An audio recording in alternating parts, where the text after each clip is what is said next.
got that in one scene. Actually, it's going to be super easy, barely inconvenience.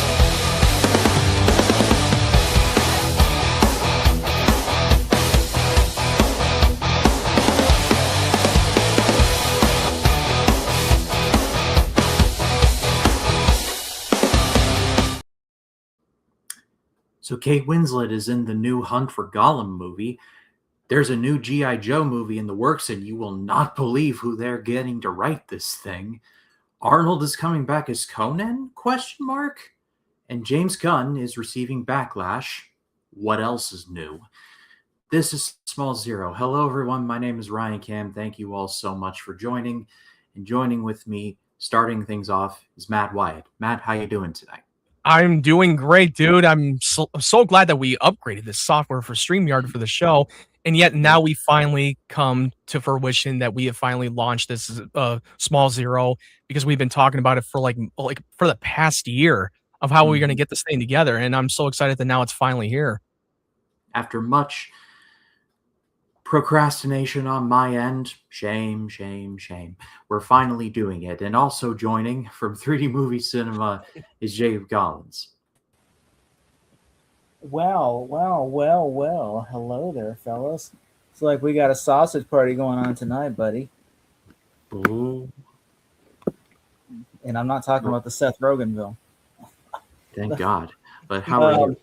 I am doing great. It is great that we finally get to do this. I am so excited.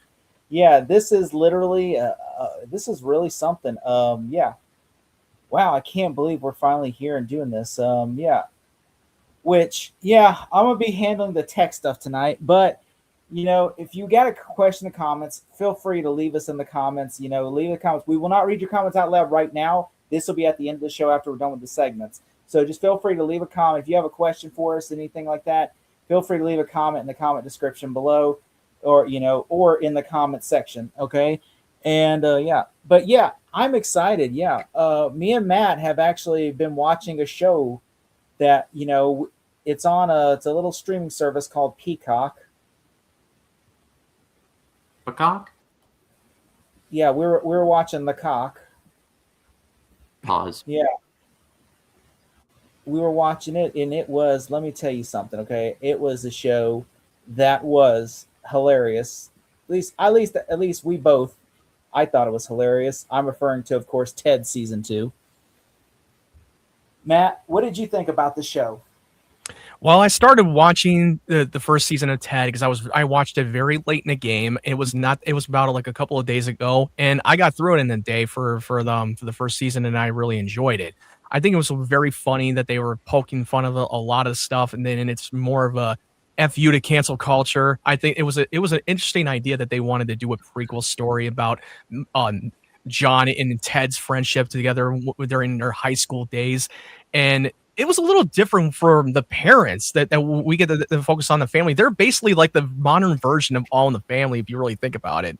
You have the parents who are right-wing conservative, and especially the father, who's basically the Archie Bunker figure of that show. And you have the cousin who's living with them, who is like basically a left-wing who just challenged each other's political ideology. Which it's been happening a lot throughout the show, but you see it a lot of John and Ted's friendship, of them slacking off, doing a lot of silly situations, and I think that they did a really good job of doing it, and they never like shied away from any of the jokes. Like, they will make fun of both sides no matter what you're on, and I thought it really worked. And season 2 was basically the final season of the show, according to Seth MacFarlane, who said that they're never gonna pursue the third season because of the budget cost, and that they were going to do a continuation of the sequel of Ted 2 as an animated show. But I do highly recommend checking this out if you love the first Ted movie. I'm a big fan of Ted 1. I love Ted 1. I think Ted 1 is a fantastic movie. Ted 2, my biggest issue with Ted 2, it feels like they recycled a lot of Family Guy jokes in Ted 2. Yeah. Like, there was cutaways in the movie There's literally a cutaway in the movie. but I won't. This is a minor spoiler, but this is like the ending of season 2, the whole series itself. They poked fun of Ted too. They're like, it's a little funny in the first half, and guess what? Guess who was doing the narration this time? And it's not Patrick Stewart. Patrick Stewart, I think he did the first. He did definitely do the first one, and I think he did the second one because I haven't watched the sequel. But I know that I found out that Ian McKellen, I saw him in the credits, like, oh shit, that was Ian McKellen's voice. So you had Professor X and Magneto doing the narration. Next thing they need to get Brian Cox. Just make it all X-Men villains. I will say that the younger John that was supposed to be playing Mark Wahlberg's character, that's played by Max Burkholder, he did fine. I mean, I won't say he's as funny as what Mark Wahlberg's character did in his adult version, but I even remember him that he came off of another NBC show called Parenthood. He played one of the sons that was on the spectrum, but I think he really did a decent job for the show. He also appeared in the very first Purge film back in 2013 with Ethan Hawke. Yeah, that one I did not see. I did not see the first one. And I thought he looked familiar from this photo. My biggest issue with, I love the show, but my biggest issue with the casting is this kid acts nothing like Mark Wahlberg's character. Yeah. It feels like Mark Wahlberg is a cool guy just doing stupid shit. Versus this guy's a loser. This kid is a loser. That was the whole idea of him from being a loser to being a cool guy in his adulthood. That was the whole character's journey. Because in his adulthood, he was still a fucking nerd too. He was he's working at a fucking car dealership. He was a cool guy. He kind of still is a loser in his adulthood. He's working at a car dealership and hanging out with his teddy bear. I mean, when you're making when you're making a song out of the Law and Order song, the do do do do do. Oh god, no. Especially the Law and Order. They kind of did that in season 2. There was an episode where they made fun of Law and Order. They recycled that joke. If you're watching Law and Order like in the afternoon, you're unemployed. Like you're unemployed. I'm not gonna lie to you. I have never seen Law and Order. Yeah, it's funny. Does he even go to work in the second movie? I don't even think he does. They go to work in. I've only seen clips of the second film, but I didn't watch this full sequel. Because the whole movie's a courtroom drama. After I finished watching the second season, which is the final season, I jumped right into the first Ted movie. And you know what? There was a little bit of an off-putting for me in the beginning of the prologue in the first movie. The parents, they act so much different than what we're seeing the parents in the show. I feel like they kind of change up their personality a little bit more. The parents, if you really think, and I brought this up before, they're literally the version of All in the Family. I mean, the father is basically Archie Bunker. My biggest issue, though, with Ted the series is it feels like it's different from Ted the movies. Like, it feels like these are two different universes because, first off, he never references once the niece, or his cousin. Yeah. And then on top of that, his dad is nothing like his dad. Like, his dad. I know. He's nothing like him. The worst thing his dad did was he said, seriously, though, that was an outstanding blowjob. And I'm just like, in the movie, then the TV show, he's actually much weirder. Like, you hear the dad talking a story about how he jerked off a dog in Vietnam. Oh, don't spoil that, boy. He hasn't seen the show. I'm sorry. Which, yeah, there's a lot of shit. Like, especially episode 2 was one of my favorite. Season 2 was so funny where they have to do, they do kind of like The Graduate. Yeah. With Ted, they kind of do if you've seen the Dustin Hoffman movie, The Graduate, they do that exact thing. I haven't seen The Graduate, so I didn't understand the reference until I watched that movie. They even do the leg shot.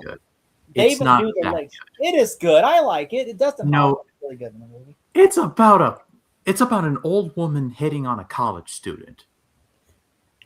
They do that exact shot there with the leg. Oh god! Don't even get me started on that college professor. I think it was around the beginning. I think it was season 1 or 2. I can't remember a Halloween episode. I won't go into far details. You have to watch it on your own. But there's one funny joke that from the end of season 1 that stood out to me the most: the Aladdin joke. If you know, you know, and that was fucking hilarious. That's for that Aladdin joke. The only thing is, they try to do the same shit they did in Ted the sequel. Where it's all the characters are fictional, fictionalize these characters. We're like, oh, you Aladdin again? Yep, you're Aladdin. And then they do another joke where it's they go, oh, they said this one guy is all the doctor is oh, this is a fetish for me. Looking at people's dicks is a fetish for me. I'm just Oh yeah. So fictionalized. I will say though, the funniest episode. There's 3 funny episodes. I mean, to be fair, in the Ted universe, it's a hyper reality spoof of that universe. That it's not a lot of things are not realistic. But the only thing that kept it grounded was the cousin, that Blair. She was the only character that was more grounded than any characters that we see in the show. Sure. Except when she does what she does. I mean, she kind of feels like she was playing off the Rob Reiner character from All in the Family. She challenges the father's ideology of the political debate. When she the meathead. When she literally does what she does in season 2, you're like, okay, now she's just as goofy as they are. Like, because when she does, you know what she does. I'm referring to what she does. Yeah. But I will say this though, I do think, like, for instance, there is some issues I have with season 2. For one thing, I had was they have this there's the school board. It's the head of the school board is this black guy from the Orville, and he literally plays the exact same character that Forrest Whitaker played in American Dad, because in American Dad there was Steve was going around. I remember him. I remember he was one of the angels in Supernatural season 4. I remember him. He was in that show too. He was. Really I remember him as the Orville, and he was also in Shameless. I do remember him a little bit. I do remember him a little bit in the Orville. I've only watched like several episodes, but I didn't watch it all the way through. But I do remember him that. And I remember the dad, that one of the fathers in the show in Shameless, who was trying to get Carl in the military, which and I he's thought also that in the last Planet of the Apes movie. He was the guy that's trying to cross the river. He dies trying to cross the river. Yeah, he was that guy. And so I thought he was good in this, but the only thing is he plays it like he plays the exact same character. Where I'm like, it's Seth MacFarlane recycling the same jokes again, because the character he's playing is the same character from American Dad, where it's like, like Forrest Whitaker is like this cop that's on to Steve that goes, I think I'm on to you. Like, he's on to Steve because he's transporting trains. I thought he was funny. I thought that worked. And he's like, I'm on to you, masturbator. But at the end of that episode, it kind of it got a little too silly. There's someone. I was like, oh really? It feels like American Dad or Family Guy sketch. It felt like he was a little out of character a little bit, because he's the kind of guy who spots bullshit from a mile away, and he was like, that's the way Forrest Whitaker is in American Dad. Oh really? That's why I said they're recycling their jokes. Well, I will admit I had some issues with the show too, that some of the jokes didn't always land as much. I felt like they went a little too much, that it kind of just felt a little cringe at times. And yeah, they do recycle some of the jokes from Family Guy. The Bill Clinton episode was so funny. The Bill Clinton episode. I thought it was going to be like, okay, they're trying to preach like the dad becomes a liberal. I'm pretty sure that everybody already knows that it's online about the whole backlash of them using AI generated. And they AI'd himself to make him look like Bill Clinton. Which I'm not going to lie, it didn't look as bad as I thought it would. I thought it would have looked. It actually looked very real to me too, and they've used Seth MacFarlane to play the younger Bill Clinton in that time period, but he explained that he could not use he couldn't use CGI, he couldn't use practical prosthetic makeup because none of them, it looked like shit. So his only solution to make it more real is to have an AI generated. But wrapping up this conversation about Ted 2, what would you say? Would you say, if you had to recommend it to Ryan, what would you say is, you think it's an 8 out of 10 show, or do you think it's more of like a 4? I think this is. Oh yeah, go on, Ryan.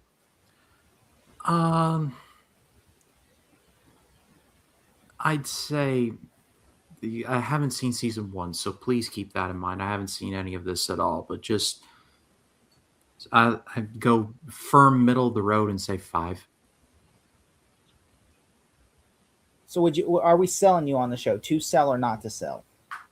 A little, but I haven't seen the movies, so I have no. You haven't seen the movies? No. You waited until now to say that? Well, you all just have a bad habit of like just say like 200 miles an hour. Oh yeah, sorry. That is us. No offense, but I mean, like, come on.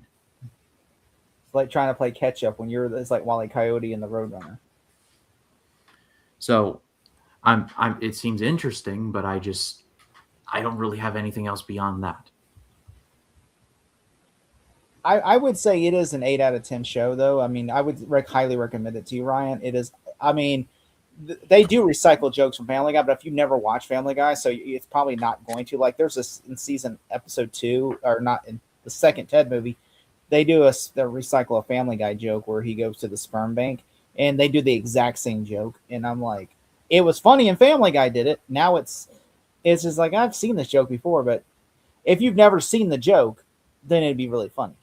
But yeah, I 8 out of 10. What about you, Matt?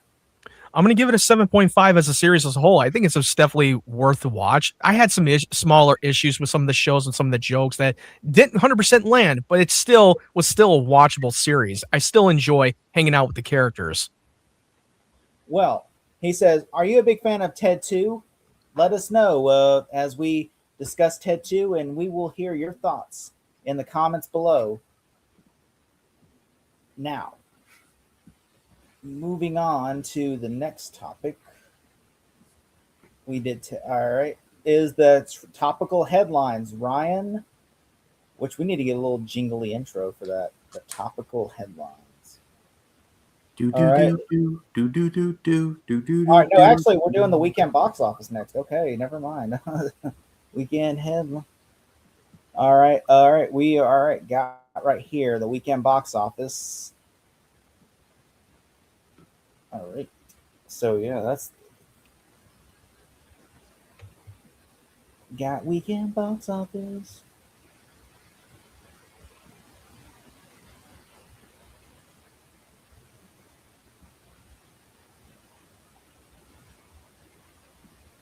Oh, I didn't realize I could do that. Okay. You guys see? No, not yet. Can y'all see? Not yet. no. Yes.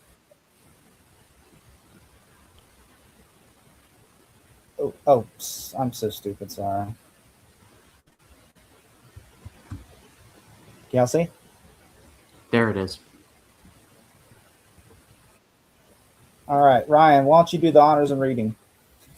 So, Hoppers is number one at the box office, 13.2 million, and The Bride, 3 million. So, have not seen The Bride. I should just say that up front. But man, 3 million. That's that's a horrible number. And someone correct me if I'm wrong, but I believe the budget for that was in the 90 million neighborhood. So, and they spent 30 to make it. I heard they spent 30 to market it. So you're over 100 million at that point.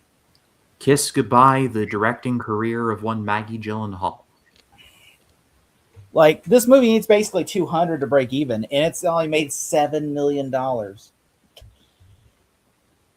Yeah, Pixar's. Do you know the last Pixar movie to be a hit was for Pixar? I read this earlier. It was 9 years ago. So, would that be Coco? I don't think so. Can you believe it's been 2017? 2017 since their last hit. Which this is March, this is not their last hit entirely, because obviously Toy Story 4 was big. Sure. But I'm saying it's their last big hit in March. Yeah. But Pixar has been in a bit of a slump. I mean, it didn't help that a couple of their movies went straight to Disney Plus. I mean, one for understandable reasons and one for why would you do that reasons. But just the latest string of them is like Soul. I didn't care for Soul. I'm sure I'm going to be the only one, but I did not care for Soul. Onward, I liked, but I get why people wouldn't like it. And it had the unfortunate fact of coming out in March of 2020 when everything shut all the way down. So that is unfortunate there. Then you have Elio, which was not good. Not a fan. So the streak of bad luck for them is pretty understandable. But have not seen Hoppers, but I've heard good things about it. And I am glad that it seems like this is going to be at least pointing them in the right direction. Because it's not an amazing number, but considering that they needed like something, it seems like this is going to be the something that they need. Well, their last Disney Pixar movie that came out is Inside Out 2 that made over $1 billion. It was a big major success of those movies. And Zootopia 2 came out not so long ago. That movie cracked over $1 billion too. And it became, I not think it became like Pixar. number one.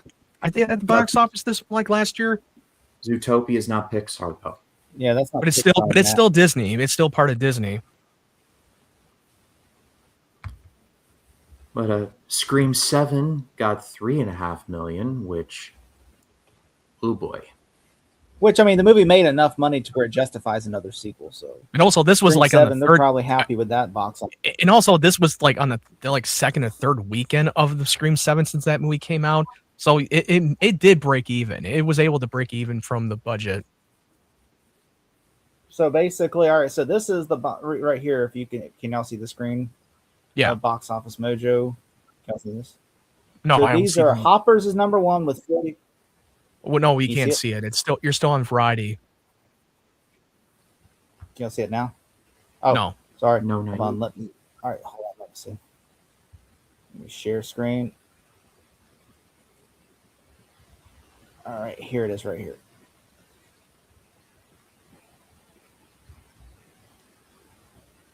Yeah, right here. Can you guys see it now? No. No. Can you see it now? No. No. Oh shit, my bad. I double clicked it. Sorry. All right.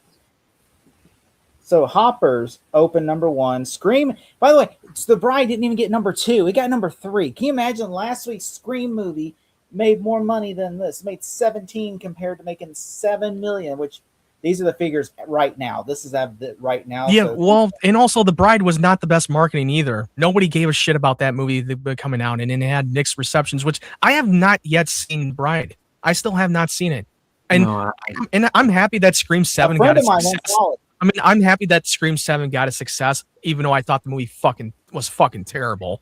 But that's just me. But for me, but I'm glad that it's doing well, at least for enough for Paramount to greenlight a sequel, which it's going to happen. And Hoppers, I mean, I don't know how much that they made on that they were making on the budget for Hoppers for Pixar film. I still have not seen Hoppers yet. I mean, I heard decent things. Which, I mean, 45 million. I mean, yeah, I guess that's for, that's pretty good, I guess. I mean, 17 million. I mean, that's not bad. I mean, which 7 million for a movie that cost around it needs to make 200. That's whew. Goat seems to be doing well. Goat's been doing really well, apparently. Yeah, this was on $150 million budget on Hoppers. Right now, it's got like right now it's like sitting 94.5 million worldwide so far from the first weekend. So it seems like the Scream 7 might be the big winner of freaking March. Yeah, because it's been out a little bit longer than the other two movies. yes. Which I think, honestly, can you imagine, like, out of every movie, the only movie to do well is a movie that came out in 96, like Hoppers and The Bride, which you can't say. This is really an example of, you cannot say, oh, original, why don't they make more original movies? This is why right here. You make Hoppers, nobody goes and sees it. Yeah. You make Goat, nobody goes and sees it. You make Wuthering Heights, nobody goes and sees it. You make The Bride. Well, actually, Wuthering Heights is not an original movie; it's an adaptation. So to be fair, so is The Bride. Well, yeah. Well, it's not. more of an it's not original. It's more of an existing iteration of the Bride Frankenstein. Mary Shelley would like to have a word with you. That's what I was saying. I said, so is, like you said, whether it's not an existing IP. I said, is an existing IP. I was like, so is The Bride. They're both existing IPs because The Bride of Frankenstein. Yeah. And Hoppers, yeah, I agree with you that I keep getting into this argument with other people that I talk to that nobody's really making original movies anymore. Yeah, and they make original movies that you don't pay attention to and you don't go out and support it. They either one, don't go out and support it, you wait for it to go to streaming, or two, you fucking bootleg it and take the easy way out and not pay money to watch it. That's on you. Like, that's like, don't bitch. You have no right to complain then if it doesn't get made as much. Well, let me just say, like, Send Help is original and it's doing pretty well. Oh yeah, and that movie was awesome. Yes. Avatar did pretty well. I can only imagine. Well, that was a sequel. That was coming off of the first two movies, a continuation of the movies. Also, the Elvis concert seems to be ranking up some money. Yeah. Yeah, it seemed, and I still have not seen the epic Crime Elvis 101 looks concert. like it tanked because I think that movie. I've heard decent things about Crime 101, and I had no interest in it at first, but then hearing good reviews, I mean, I've been wanting to watch it. 3 million, Matt, and it cost 30 to make. That's not a hit. That means it needs to make. I know, and I'm aware that it didn't do well. I'm just saying that the critically, that it was positive word of mouth. I'm surprised though. Like, I'm surprised Demon Slayer is so low, because you would think, because animes usually do really well in theaters. Well, they have done very well in theaters last year for animated. Yeah. Which I think was it like a Chainsaw Man that came out last year, and that did very well too. Yeah, which I still think is stupid that Paramount got rid of the Avatar movie that was coming out, the animated Avatar. I mean, I want to play the devil's advocate here for the Avatar of the Aang movie. I think that it was kind of a smart decision to not go to theatrical, and here's why. Because you're literally making this movie off of continuation from the original Last Airbender animated series, which not everybody has seen the show. I mean, it became a big cult hit and cult following, but at the end of the day, it's like the same argument like you're doing with The Mandalorian Grogu as a continuation from a Disney Plus show that no one saw. We don't even know how well it's going to do. It probably would do decent, but for Avatar, I just don't think it would have done so well at the box office if they put this out in the theaters. Because this is literally not an original story. It's literally a continuation from the animated show. That's true. It just wouldn't make any sense. I will say, The Bride, I feel bad for Maggie Gyllenhaal. And I was telling a friend of mine today, though, because we were talking about, like, I was talking with Stephanie, and then I was talking to another friend of mine. And my other friend of mine, he went and saw it today, and he gave it a 1-star review. He said, the movie is less of a coherent plot than Scream 7. He hated Scream 7.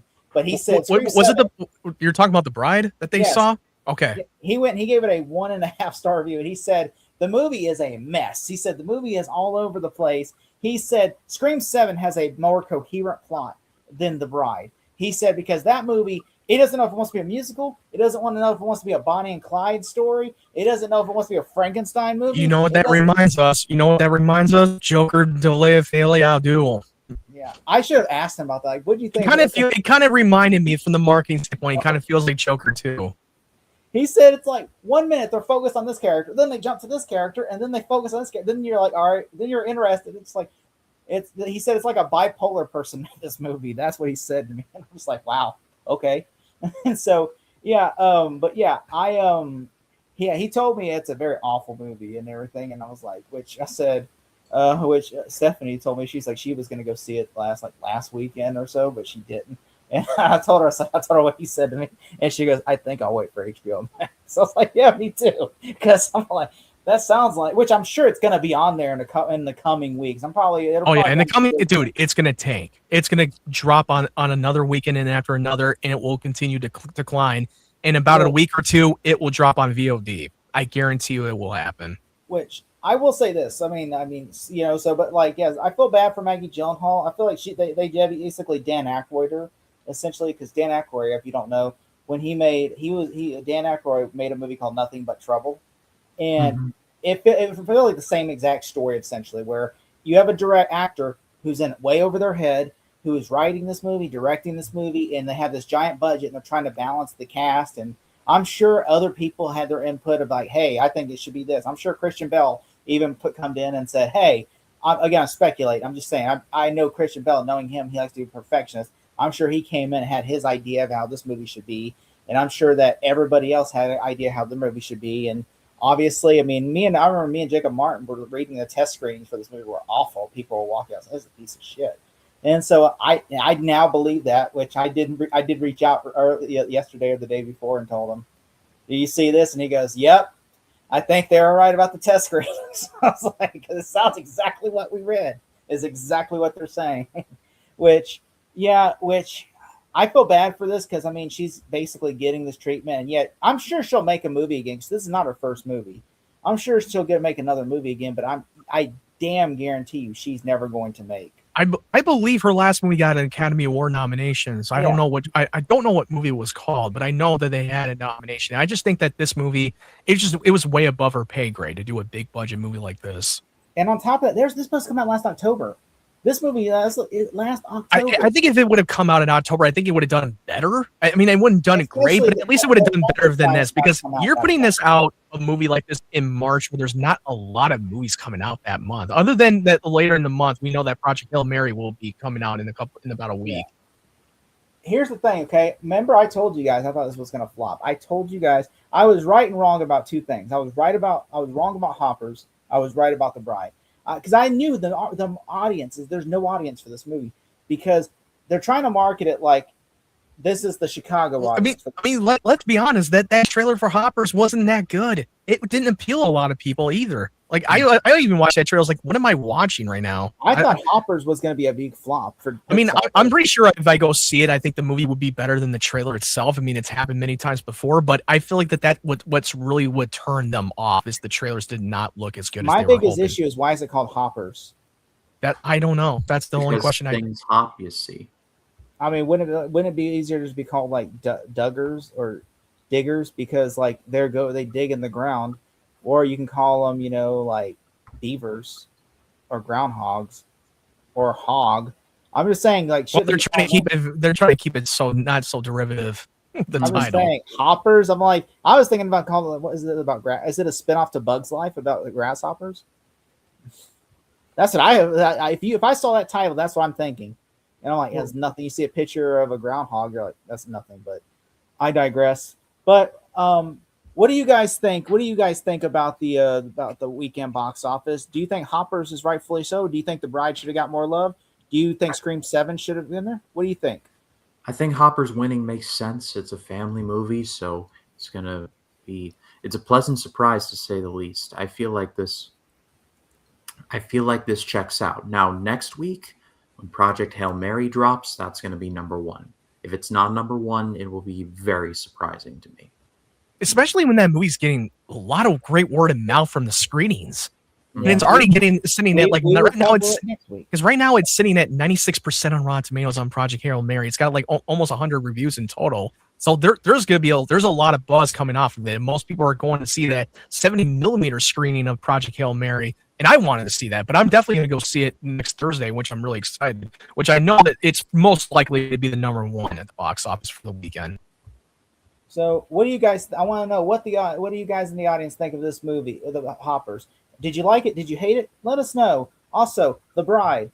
Does The Bride really deserve all the hate, or is it a good movie? Scream 7.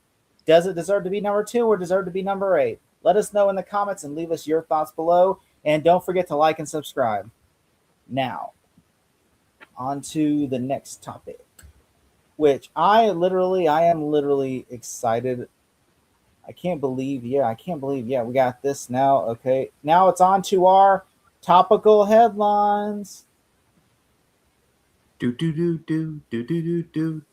right, story number 1, ladies and gentlemen. Story number 1 is this story right here. I almost keep clicking on the wrong thing, by the way.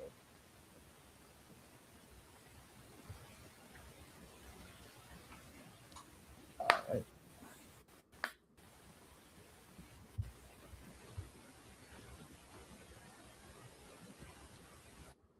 Make sure I to the stage.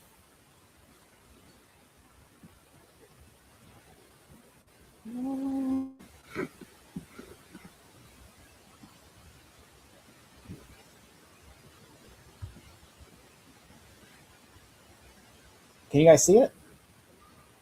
Yes. Yeah. You can see it? Okay. Yes. Close out doesn't like it, man.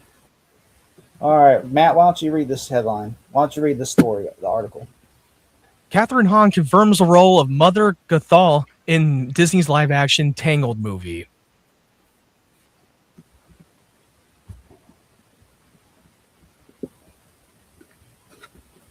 Mother knows best, especially when it's Kathryn Hahn. The tiny, beautiful things in the studio actress has confirmed her casting in Disney's live-action's Tangled film as Mother Gothel, the villain who keeps Rapunzel hidden away from the world in order to benefit from the healing magic of her long blonde hair. Deadline first reported that Hahn was in talks for the role in January. Deadline first told you that the development on Tangled was received in October when Scarlett Johansson began circling the role of Mother Gothel. The two-time Oscar nominee had to back away from the consideration for the part due to her future production schedules on Batman Part 2 and the Exorcist reboot. Hahn posted a video on Instagram in which she shared she had just learned that the OOT means outfit of the day, showing off a t-shirt full of animated Mother Gothel cutouts. Conditionally, since Hahn joined Instagram, her username has been at Mother Hahn. So, what do you guys think about? Kathryn Hahn? I'm on board. I think it makes sense. I think she kind of looks like Mother Gothel if you squint. Just tease up the hair a little bit, and there you go. Can she sing? That's going to be the big thing. And if you watch her in the WandaVision and Agatha All Along, she definitely resembles that character in Tangled. That's for sure. And dude, it's Kathryn freaking Hahn. She can do anything. She's great in anything she's in. I loved her in Step Brothers. I loved it in sing though. I'm sick of these Disney live action remakes with people that cannot sing. Emma Watson in Beauty and the Beast says hello. So I would disagree on that. I thought she did a great job of singing, even though the movie was terrible. Ryan is so hard trying. He's like, fuck Emma Watson, Hermione, my Emma Watson hater. No, I actually like Emma Watson. I hate that Beauty and the Beast movie. Me too. I hate it too, but I don't think she was that bad. They wasted I don't her hate it as talent much and as like I say Dan I hate Stevens' I don't hate it as much as say I hate what's it called? That freaking Lion King movie. Oh my god, that was a piece of shit. Oh, the Jon Favreau's Lion King movie? I think honestly, my biggest issue though, I've never seen Rapunzel. Oh, you've never seen Tangled? Seen Rapunzel. Oh, you gotta watch Tangled, the animated film. I love that film. Yeah, Tangled. That's what it's called, right? Yeah, yes. Tangled. Which I thought it was really damn good. I love the animated film, but I'm very I'm already skeptical on the live action remake anyway because what? Okay, but yeah, my thing is this. Okay, my thing is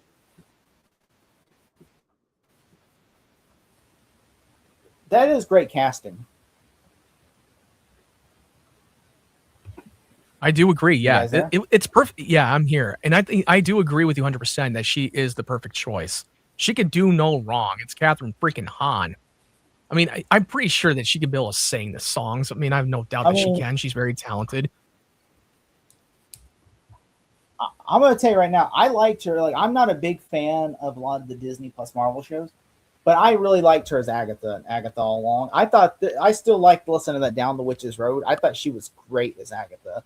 And so I'm a big fan of her on Agatha and WandaVision. I'm a big fan of her on that. And I think, honestly, she's hilarious as an actress, from Step Brothers. And she's also, really funny in the. She was in We're the Millers. She was in We're the Millers, Glass Onion. She was also in the new show, the Seth Rogen show from Apple TV Plus, The Studio, which I saw the show and I fucking loved it. And I thought she was really great in that show. She's really good. She can do anything. I honestly think she's great with comedy too. Like she can definitely play the. I thought she'd have been fine, but like Kathryn Hahn, that shouts to me. That's the character. I mean, even though I've never seen the movie, but I'm just saying, looking at this image, she looks. I mean, obviously she could be shit for this role. But if you watch the animated film, she definitely has the personality of the character. She fits. Just on the eyeball test, she looks great. But can she sing? We need to see. That's my stance on it. Which, well, let me ask you this: what do you think, though? Scarlett Johansson. I wanted to go to circle that real quick. She was supposed to be this character, but then she chose Batman 2 and The Exorcist, which I still think I still honestly don't know what that movie's going to be because I keep seeing more people join the cast of The Exorcist. And then to what I heard the other day, and but to be fair, because they're saying yes to the Exorcist reboot because it's freaking Mike Flanagan. He's the one who's writing and directing the movie. So it makes sense. After that crappy Exorcist Believer, there's nowhere to go. That movie was trash. I hated that film.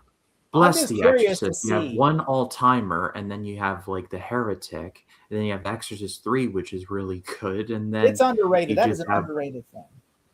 Then you have 2 crappy prequels, and then Believer, which, geez, I hope the charity payment that Ellen Burstyn made for the salary for that was well worth it. And also, Scarlett Johansson's not going to turn down with Matt Reeves' Batman Part 2. No. If I were in her shoes, I would have done the exact same thing. It was like, screw the Disney live-action remake. I'm going over these 2 projects. They're way more promising. I still think unless they start, because Batman's supposed to start shooting in May, I believe. Yeah, they're going to start shooting in a couple of months. Yeah. So unless Exorcist wraps in like 30 days, I don't Which think is she's not. going to do Exorcist. Which I don't even know if they even started production for The Exorcist. No, they start shooting in like a couple weeks. Oh yeah. Well, they can always work around their schedule, and also with the Batman Part 2, they have reshoots. They can always go back and do additional photography and reshoots for actors who wasn't able to fit in their schedule for the first Yeah, time. like time that I've seen the dots on people's faces when they usually have dots on their faces. That means they're not there; they're just a stunt man. Yeah, they use their like body double stand-in when Yeah. actors are exchanging dialogue. But I will say, I do think, going back to the headline of Kathryn Hahn, I think she's a great actress, and I think this is a good idea. I mean, like, look, you know what? I've never seen Tangled, but this makes me want to go back and watch the animated film because Kathryn Hahn. I mean, I think the casting so far. They got the girl from Titans that plays Raven on Titans as Rapunzel. They got the guy that played the Zachary Levi role. He's the guy from Zombies and that Disney shitty Disney film animated. Not animated, but the Disney Channel film. The Disney Channel movie. Zombies, which he's really good in Thanksgiving. I thought he was great in Thanksgiving. Yeah. Well, in all honestly, I look, as much as I'm happy with the casting choice, I just don't have that much faith in the remake of the Disney live action because the quality is not always that good. But that being said, it's going to make money regardless of what the reviews may be because it's made a lot of money. Yeah, Lilo and Stitch. Yeah, and people didn't like it as much, but they still made like almost pretty much close to the $1 billion mark for the Lilo and Stitch movie. They made a bill. And we already got an upcoming live action Moana movie coming out this year, and that movie's going to make a big hit. Regardless of what the reviews may say, you don't underestimate the hype with Moana, especially it's coming off a beloved movie that came out almost 10 years ago for the first movie. Which I'm looking forward to this, and are you all looking forward to it? Let's all the audience know if you're looking forward to Kathryn Hahn's thing, or if you think this is a terrible idea of another cash grab Disney movie, which we obviously do believe it's just a cash grab for Disney. But let us know in the comments if you think it is, or just tell us your mind and your piece. All right. Next up, we got the next topic here is. Can y'all see this one, the Arnold one? No. Not yet. Can you see it? No. Oh. Just when I thought I had it down flat. All right. Got it right here.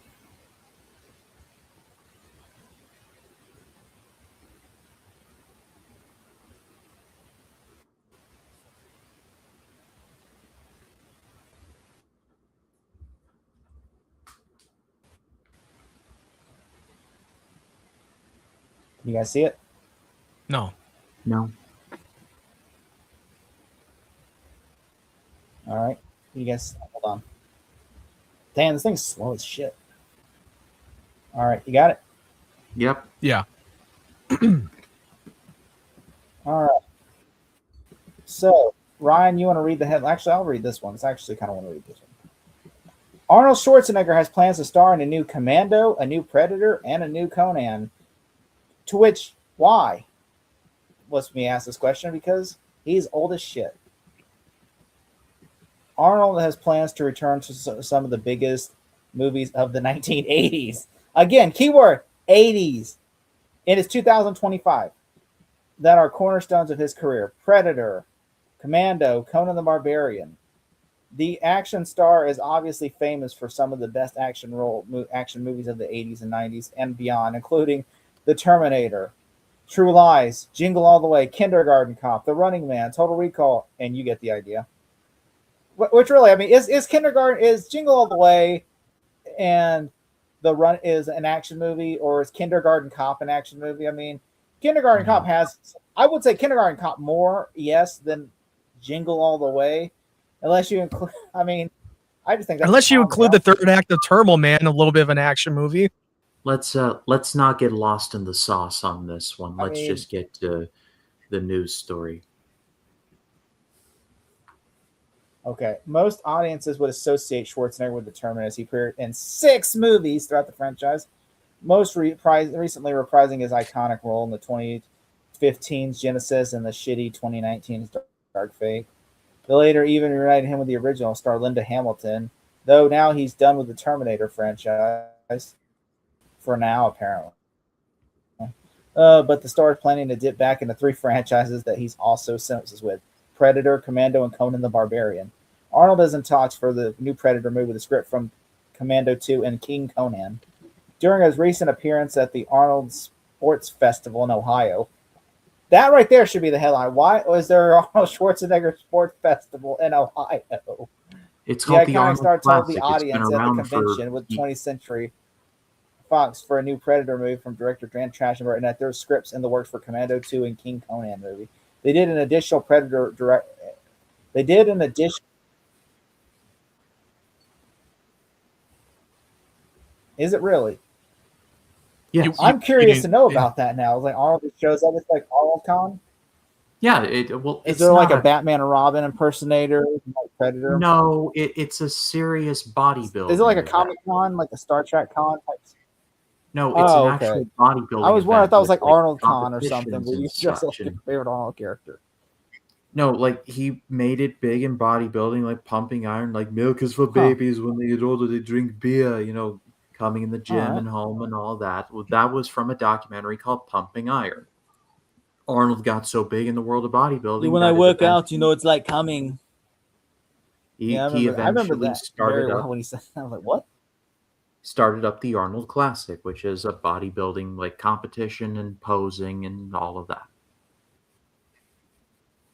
Yeah. So, Matt, you want to read this part in Arnold's voice? Because I really want to hear Arnold's voice saying this.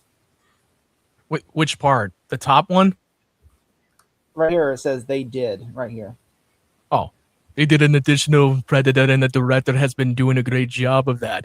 Now he wants me to be in the next Predator. We've talked about it. Matter of fact, Fox Studios has kind of rediscovered Arnold. They've come to me and said, we want you to do a Predator. We just got a script for you to do the Commando 2. Schwarzenegger went on to reveal that Mission Impossible, Christopher McQuarrie has signed on to write and direct the King Conan movie, but he promised that while the role will be in an age-appropriate part, he'll still go in there and kick some ass.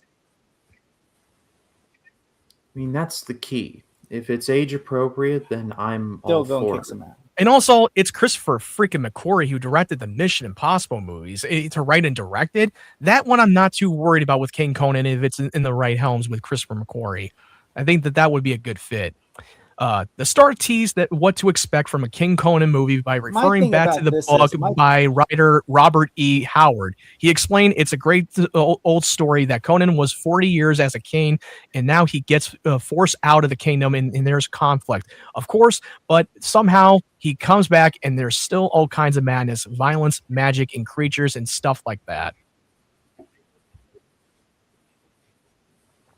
So, about King Conan, let's talk about, first off, I want to talk about this. What the hell? Okay, Predator I get, because he's not going to be the lead, okay? It's probably going to be like what they do. He'll probably be showing up guiding the new characters that are being hunted. That I understand. That's not a problem with me. Okay. I'm guessing that I don't even think that's going to be a live action. I think it's just most likely going to be an animated movie. An anthology of him in his young days, still as the character that we know from the original film, because they teased that in the mid-credit scene that they added after the events of Comic-Con for the Predator Killer of Killers.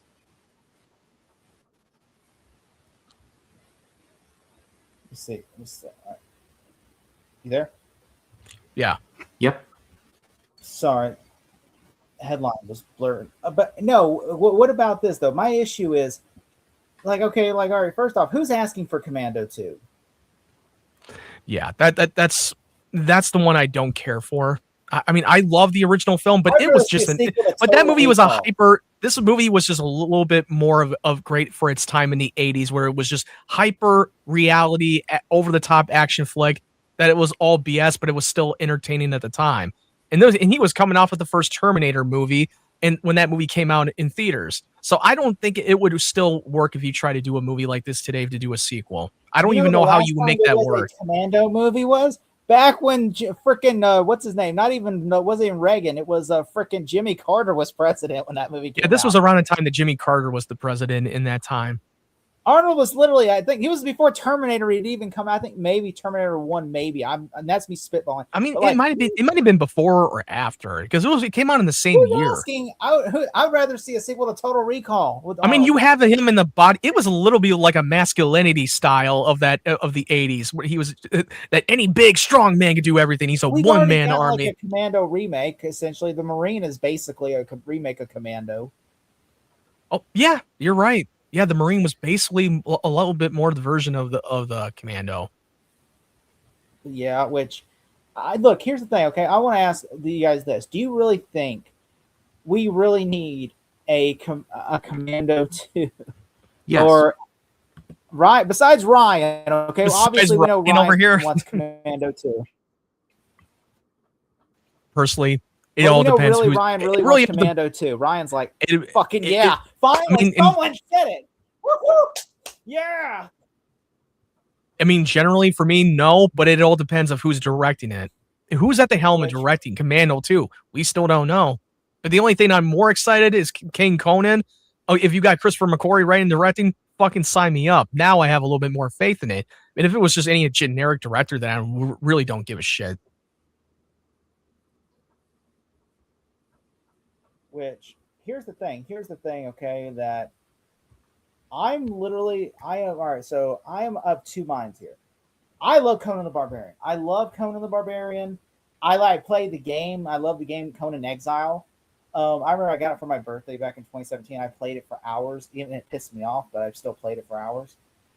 And I like playing it. Mostly I cheat and play on God mode so that way I don't have to craft anything. But I still play it. And I own all the Conan movies. I own Conan the Destroyer. I own the Jason Momoa remake. I even consider the Scorpion King a Conan movie because it's essentially a ripoff of Conan the Barbarian. It's exactly the Scorpion King. It was a guilty pleasure for me.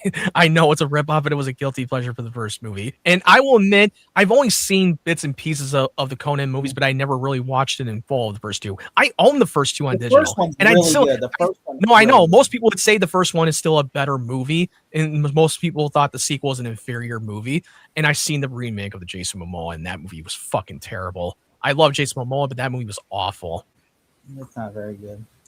No. Which I will say this though. I'm a big fan though of the Conan character. I own a shitload of comics of Conan. My biggest fear, and I remember I was so bummed when Amazon was going to make it, but they said they were going to reboot that series for Amazon Prime. And it was but then someone came in and took over and said like, oh, it's going to be too much toxic masculinity.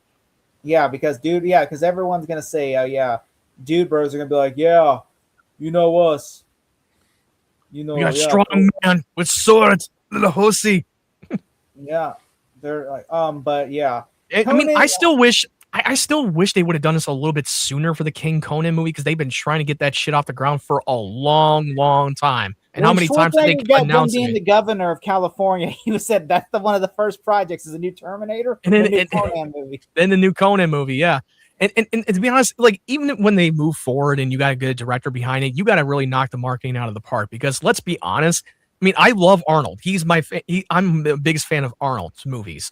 He was a big name in a time in the 80s and 90s, but then when he tries to do a Terminator 3, then when he tries to do another Terminator sequels, after he came back after he was done being a governor of California, his movies have not been doing any well. Even outside of the IP that he kept doing action movies, none of his movies were doing well at the box office. He's not as big of a movie star as he used to back in the 80s and 90s. And even when he tried to do Terminator Genesis and fucking Dark Fate, that movie did not do well. It didn't matter if Arnold was in the movie. I mean, we don't live in that time that where we have big action stars like Stallone and Schwarzenegger and beating the big stars, and you go see a movie like this back then. But now and today, it's not a thing anymore. Directors are now movie stars. Even characters who are a big IP are big movie stars, and not the actor himself. And when you see like Tom Cruise or Keanu Reeves outside of the, look at Keanu Reeves with the Matrix movie, even though that movie didn't do so well, but the John Wick did so well. But outside of his movies that are not John Wick, those movies did not have tanked a lot. But when he's doing John Wick, it's a guaranteed success because people want to go see him as John Wick. Yeah. All right. Before we move on to the next topic. I want to know, what do you guys think? What do you guys think about this? Is this movie for you, or is it a pass? Personally, for one, Conan, I will watch Conan, a new Conan movie with Schwarzenegger any day. Also, Predator, down. Commando 2, not down for it. But let us know in the comments and leave us your thoughts and opinions below, or just leave a comment in general if you want us to answer it. We'll answer it for you. Going off to topic number, I think 4, the Max Landis story. Story that everybody can't wait to read. So, Ryan, do you want to read this? Yes.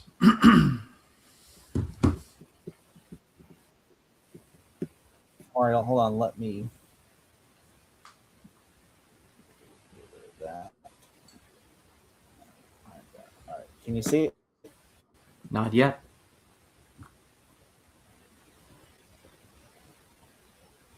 Can you see it, Ryan?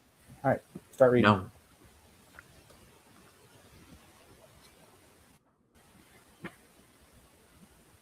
I can't see it. My bad. Sorry. That. All right. Can you read it now? Can you see it? I see. Oh, there it is. Oh, wow. He looks different with facial hair. But Max Landis, whose career imploded during Me Too, returns with G.I. Joe movie at Paramount exclusive. Scroll. At the same time. I need more to read. I can't look at the bra. Oh, I thought you said right there at the same time. At the same time, Danny McBride will also be writing a separate G.I. Joe script, which I'm not a fan of, but there we go. The David Ellison-owned studio has tapped Max Landis, the screenwriter canceled in the late 2010s during the height of the Me Too movement, to work on a treatment for a feature adaptation of the Hasbro toy brand. At the same time, it has also hired the Righteous Gemstones star and creator Danny McBride to work on a separate script for Joe. According to several sources, the studio will then try to blend the two scripts into one, but a studio source says that these are to be separate projects. Lorenzo de Bonaventura is producer behind the Joe movies. Developing two scripts is somewhat rare, but not unheard of. Warner Bros.' Tarzan, Universal Mummy reboot. I think this is a bad idea. Either have one, choose one, and tell them to work on the one. And if it doesn't work, go to the other guy. Like, don't try to meld the two. But, anyway, Max Landis is getting work in Big 2026. I did not have that on my bingo card. He looks just like his father, by the way. I know this is a little off topic, but he looks just like his dad. He really does. He looks just like his dad. I'm just saying. I guess. By the way, his dad also does not work in Hollywood anymore because his dad killed 2-3 people. Well, he did 3 Amigos and stuff like that after all of that happened. So. Yeah, but nowadays it's kind of like, well, also this director of Jeepers Creepers also made Jeepers Creepers before he was canceled. Well, that's a completely. We can get into the weeds on that all we want, but that's not relevant. I think, like I said, my thought still stands. Either have Landis write it or have Danny McBride write it. Why would they hire him? I don't know. Danny McBride has also made other stuff besides like comedies. He's made The Righteous Gems, Halloween 2018, for instance. Everyone loved that. Good. I honestly like Kills more than 2018, but I know a lot of people also not good. A lot of people, Ryan, are in the minority. Matt, why don't you weigh in on this subject? This is a shitty idea. Oh wait, can you put this full screen so I can literally hear echo? Oh, yeah. Are you a small screen? All right. Sorry. Yeah, I just think that this is not a very good idea to having two separate scripts, and especially with Max Landis at the helm writing the script. I mean, a lot of the last movies he did have not been all that good. Like Victor Frankenstein, and he did American Ultra, and he also fucking did the movie Bright with Will Smith from the Netflix movies, and those movies were not even that good. The only exception that I liked what he did was Chronicle, but that's about it. Well, I mean, and Chronicle's awesome. It's a miracle that that movie is as good as it is. But which you gotta Max remember, wasn't? I mean, wasn't Max Landis was attached originally for the Star Wars Boba Fett movie that he got fired off of? I don't know about I mean, that. I don't remember. I don't. All that I do know is that Landis has had like no credit like anywhere in Hollywood whatsoever for a very long time, mostly through his own doing. And Danny McBride's track record, my love of the righteous gemstones to one side, has been spotty at best. So you're looking at, I don't know, taking a dump in a porta potty or taking a dump in an outhouse. It's like there's no. Here's the thing. Okay, I mean, and the only exception, and also Danny McBride, I will agree with you that 2018 Halloween I enjoyed a lot more than most people. The sequels went off the rails after 2018. I think that it just went off the rails a lot. Him coming into the helms of the G.I. Joe brand, I just don't think it's a good idea. And also, awkward moment when Halloween 4 and 5 are better than Halloween 4 is better than Halloween 5. Okay, let's just agree with that now. And lest we forget, the last G.I. Joe movie of any kind was Snake Eyes, which was okay, but it was I thought it was terrible. I still never seen it. The only other mainline G.I. Joe movie was G.I. Joe Retaliation, which no one liked. It was the sequel to I hated the Rise of Cobra. G.I. Joe Rise of Cobra, which they took poor Joseph Gordon-Levitt and made him the Cobra Commander. Here's the thing. I didn't hate Rise of Cobra, but also the Rise of Cobra I didn't think it was all that bad. I understand it's not great. And then Retaliation came, and I thought it was a complete dumpster fire. You were in the minority on that one because everyone seemed that was an improvement. Everybody said, "Oh, no one's who said that. No one said that. The critics would actually word with you. That did not have any good word of mouth. That movie didn't have any good word of mouth.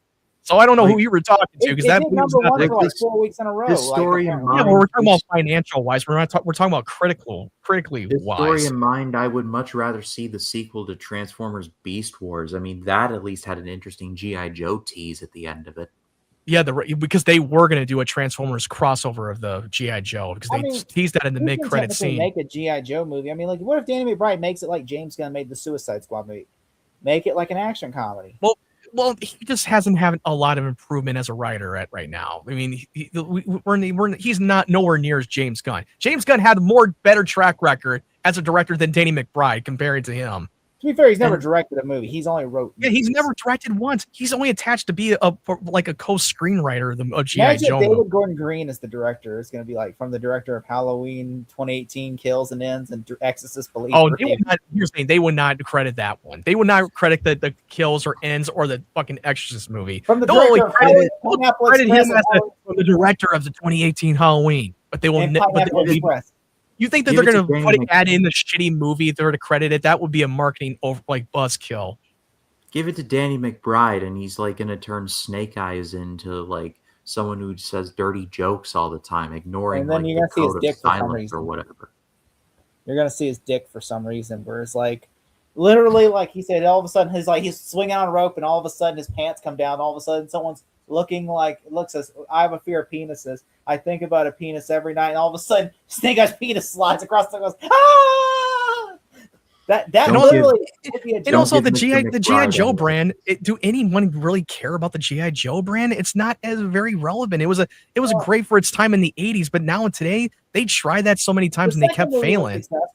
It was barely as successful. It barely made any money and underperformed. It made a shitload of money. The reason why they were going to make a third one called G.I. Joe, I believe it was called Retro. Because if it was really that successful, they would have done a third one already. It barely did.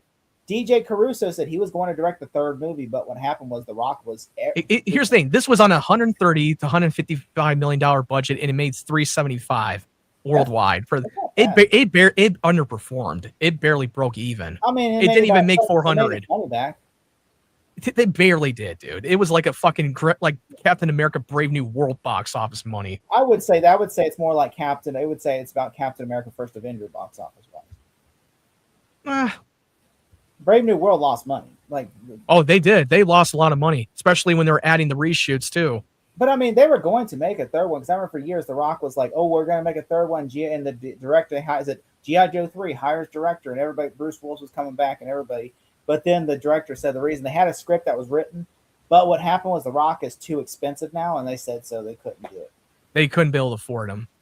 So they said that's why they didn't do it. So because The Rock had two choices, Jumanji or G.I. Joe 3, and The Rock chose G.I. Joe, the Jumanji.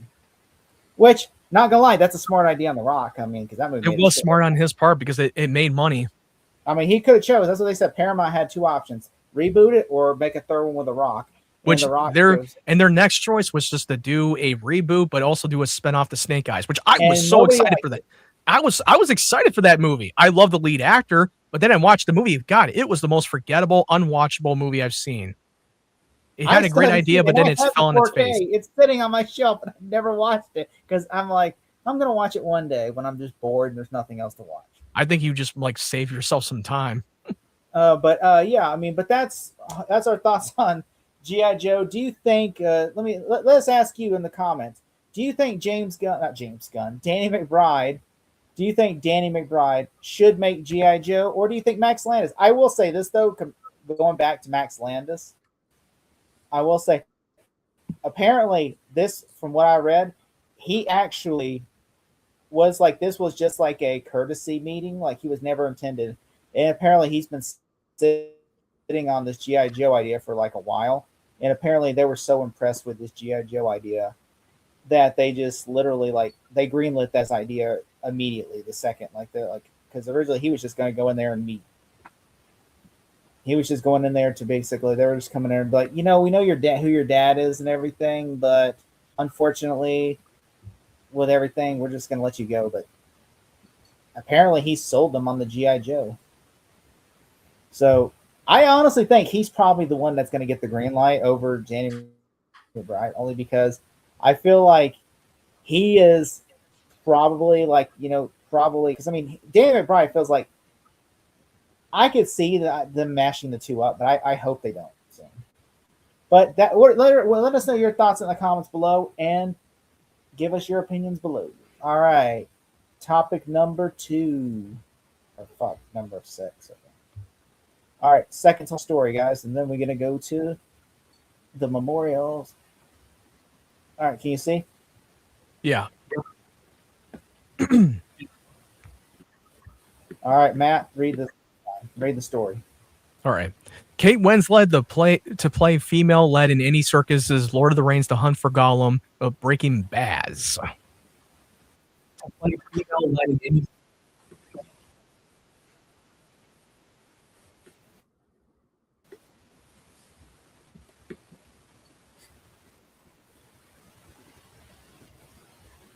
All right.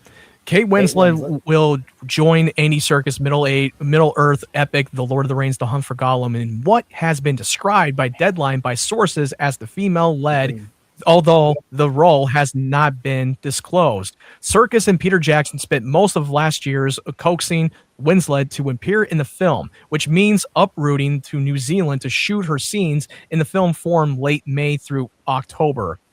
It's a country she's familiar with, having shot Jackson's 1994 movie Heavenly Creatures there. Scroll up a little bit. You kind of, I don't know. All right, stay there. Oscar winner Winslet joined a cast that includes the return of Elijah Wood as Frodo Baggins, Ian McKellen as Gandalf, and Serkis as Gollum. Roles the three have been associated with since Jackson directed them in 2001's The Lord of the Rings, The Fellowship in the Ring. In subsequent series, the Lord of the Rings and The Hobbit features based on J.R.R. Tolkien celebrated collection.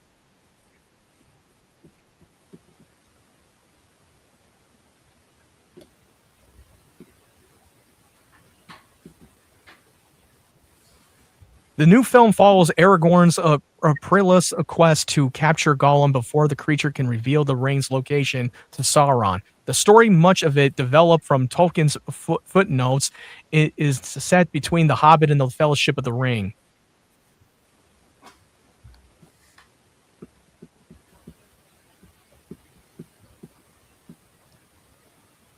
When I interviewed the Titanic star last year for her debut directorial feature, Goodbye June, she mentioned she would probably be out of the country for several months this year. but refused to disclose the reason why.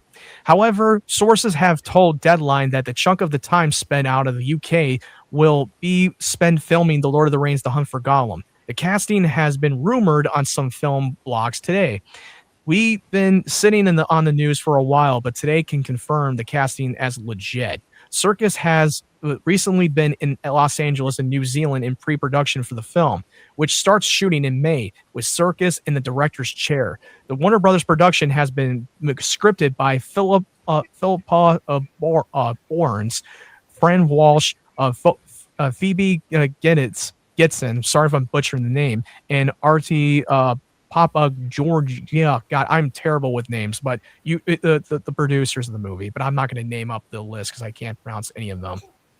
I'm terrible with names. I'm sorry. Winslet confirmed during our same Goodbye June interview that there's a strong likelihood of her starring in a second season of acclaimed HBO murder mystery, Mayor of Easttown. Winslet said she had a what she called proper conversation with Mayor of Easttown writer and creator of I'm terrible with names, god damn it, and director Craig Zobel about bringing back her Dodge detective. She said that they're hopeful of being in a position to shoot in Pennsylvania in 2027. So that is Kate Winslet. What are you guys' thoughts on this? So this is my one and only stance on this whole thing. Lord of the Rings should be kept a trilogy. Matt? I think this is a great casting. I think she's going to do a great job in the movie, even though it's really a movie that I never really asked for, because I don't really think we needed a story between the Hobbit and the Lord of the Rings story about the time when Gandalf has left the Shire to go find answers, and they go hunt for Gollum, him and Aragorn. But you know what? I'm going to still have a little bit of optimistic for this, but I don't know how I feel about Andy Serkis at the helm as a director. I mean, how many movies that he directed have been any good? I know Peter Jackson is right. 2 movies. He's got like 2 movies. The Mowgli movie that no one. Three. I forgot about Venom. Yeah, he directed Venom. Let There Be Carnage. Then he directed the Jungle Book movie. And the Mowgli movie. And this upcoming movie, Animal Farm. That's coming. Which those 2 movies were not good. Even Let There Be Carnage was crap. I mean, look, I'm trying to be optimistic because I'm not ready to say that he's a great filmmaker. The damn script, okay? Like, he's only directing it. And the directing wasn't bad in those movies. It was just the writing. True, but I'm still not. Yeah, but the only thing is you got to execute your script as a director. You may have a great script or a bad script, but you have to make it work. That's the job of being a director. We're not talking about this because I'm waiting for the trades to confirm. But apparently, they already casted Aragorn, the young Aragorn, for the movie. Which, again, they haven't confirmed until the trades confirm. We're not talking about, but the actor that I saw that they cast, honestly, I would be okay with that. Because when I saw it first, I'm like, it looks nothing like Vigo. But honestly, this movie takes place years before, and it'd be weird to have someone that's older than Kate Winslet. That's like, but to be fair, this story is taking place during the Fellowship of the Ring, like when he left the Shire. That's the storyline that they were setting. Which I'm fine. Like I'm fine with them casting a young Vigo as long as they have Vigo in the movie still in like an old man role. If they want to use it as a flash forward sequence. Yeah, flash forward, and then and also like it's great to have Elijah Wood back, but how much is he going to have in the movie? He's just more going to have a cameo. He's probably going to have that same cameo that he did in the first Hobbit movie. You see him in one scene with Bilbo Baggins, then you do a flashback in the hey, remember me? Like he doesn't do anything in this story for the Hunt for Gollum. So what is he going to do? Be a standing cameo? Like, by the way, hey, what my question is, because I know the story of the Hunt for Gollum. What? They said this is supposed to be like, okay, this is supposed to be one movie, but there's a planning on a trilogy. The other day they said that there's talks of a trilogy. I'm like, I hope to God, my understanding is it's not going to be the Hunt for Gollum trilogy. It's just going to be the Hunt for Gollum's going to be the first one, and then the second one's going to be another movie that some characters from the Hunt for Gollum might be in, and then the third movie is going to be like, so basically it's not the whole movie. All 3 of these movies will not be a Hunt for Gollum film. It won't be The Hunt for Gollum, the Attack of Gollum, and then the third one, the attack of Mirkwood or the Battle of Mirkwood. Gollum. Oh, what? Like the desolation of Gollum. The desolation of Gollum. It's not going to be that way. That would be. I don't know. I'm still a little on the fence because I just need to see, because I know they're going to start going into production for like several months through May to October, and I really hope they do it well. I really hope they execute it well and feel like this is another lazy cash grab that Warner Brothers just needed to have an IP. They didn't have the pre-production got pushed up because when Guillermo del Toro quit and everything. They threw his script away, and then they restarted the whole production process over again. And so they went from like 3 years to 18 months. And so they're like, okay, because they got to start shooting in 18 months. And they're like, so that Peter Jackson was like tied down going, okay, we got to rewrite the script. And on top of that, we got to wing it. We got to prove creature designs and all this stuff. And some stuff, that's what Peter Jackson would even like. And I remember reading about saying Peter Jackson said the orcs, he didn't like the way the orcs look. So like, all right, they're CGI now. We'll just CGI them in post. Oh, I don't like the way the trolls look. Oh, we'll CGI them in post. And I mean, that's why even McKellen, there's a picture of him where he's like, why is this all green screen? And they're like, because, we don't have enough time to build a set and everything. And he's like, this is not why I became an actor. He's like, because he was just getting frustrated because, oh, there's a tennis ball. That's who you're talking to today. Because, we can't fly this character out, and I think, honestly, I hope it's not like that. I hope to God it's not a situation where it's like, oh, we don't have enough time to build the sets. Oh, we don't have enough time to prove stuff. And that's my biggest fear, is that Peter Jackson's is like Andy Serkis. Oh, you direct it. I'll just go improve all the behind the scenes designs and everything. And you'll just direct the film and then like, we're just going to rush it. But this time it's like, we're going to rush it again. But this time I'll be able to like, just be like, it'll be two people at fault rather than one. I mean, it's going to be a little odd of how they're going to tell the story. Like, how are they going to do it? That's because I don't know the whole story of the Hunt for Gollum. It's basically, there's a battle at the end in the elves at Mirkwood. There's a battle of Mirkwood at the end, because at the end the whole movie is Gandalf asks Strider, Aragorn, to find Gollum. So Strider finds Gollum, captures him and everything, and they brings him to the elves in Mirkwood. Gollum at one point gets captured by the orcs, and then of course you saw that small scene of him getting tortured by getting tortured because that happens in the story. Yeah. And then he escapes from Mordor, and then of course I guess he gets recaptured by Aragorn, and then he brings him to Mirkwood where Gandalf interrogates him, and so do the elves of Mirkwood. And then of course what happens is the orcs attack Mirkwood, and then of course Aragorn, knowing that he's going to die here and everyone's going to die here if he doesn't let him escape, so he cuts the ropes and says, "You're free, my friend, go." And he escapes, and so that's pretty much the story. Well, it's actually pronounced Aragorn, not Aragorn. I call him Aragon. It's not Aragon. That's the dragon. Aragon, I always call him Aragon, but Aragorn. I always call him Strider. How about that, Strider? That's just a name that he goes by, an alias, his fake alias name. Yeah, that's basically what the story is. And I'm like, how are you going to do a movie out of it? I mean, yeah, that's why I'm a little bit skeptical. Like, how are you going to stretch a movie out for 3 movies? It's like a couple pages, which they turned 3 movies into one book. They did that with The Hobbit. They turned from a one-off book to a 3 movie.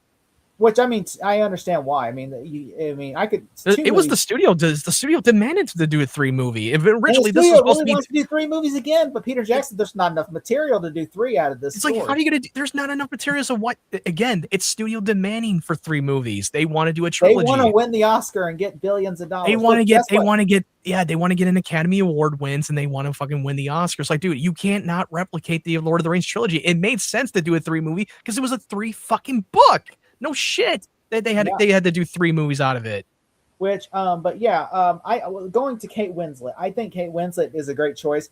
I'm sure. I hope to God they're not recasting her. I mean, they said that she's supposed to be the female-led character, so I don't even know what character she's playing.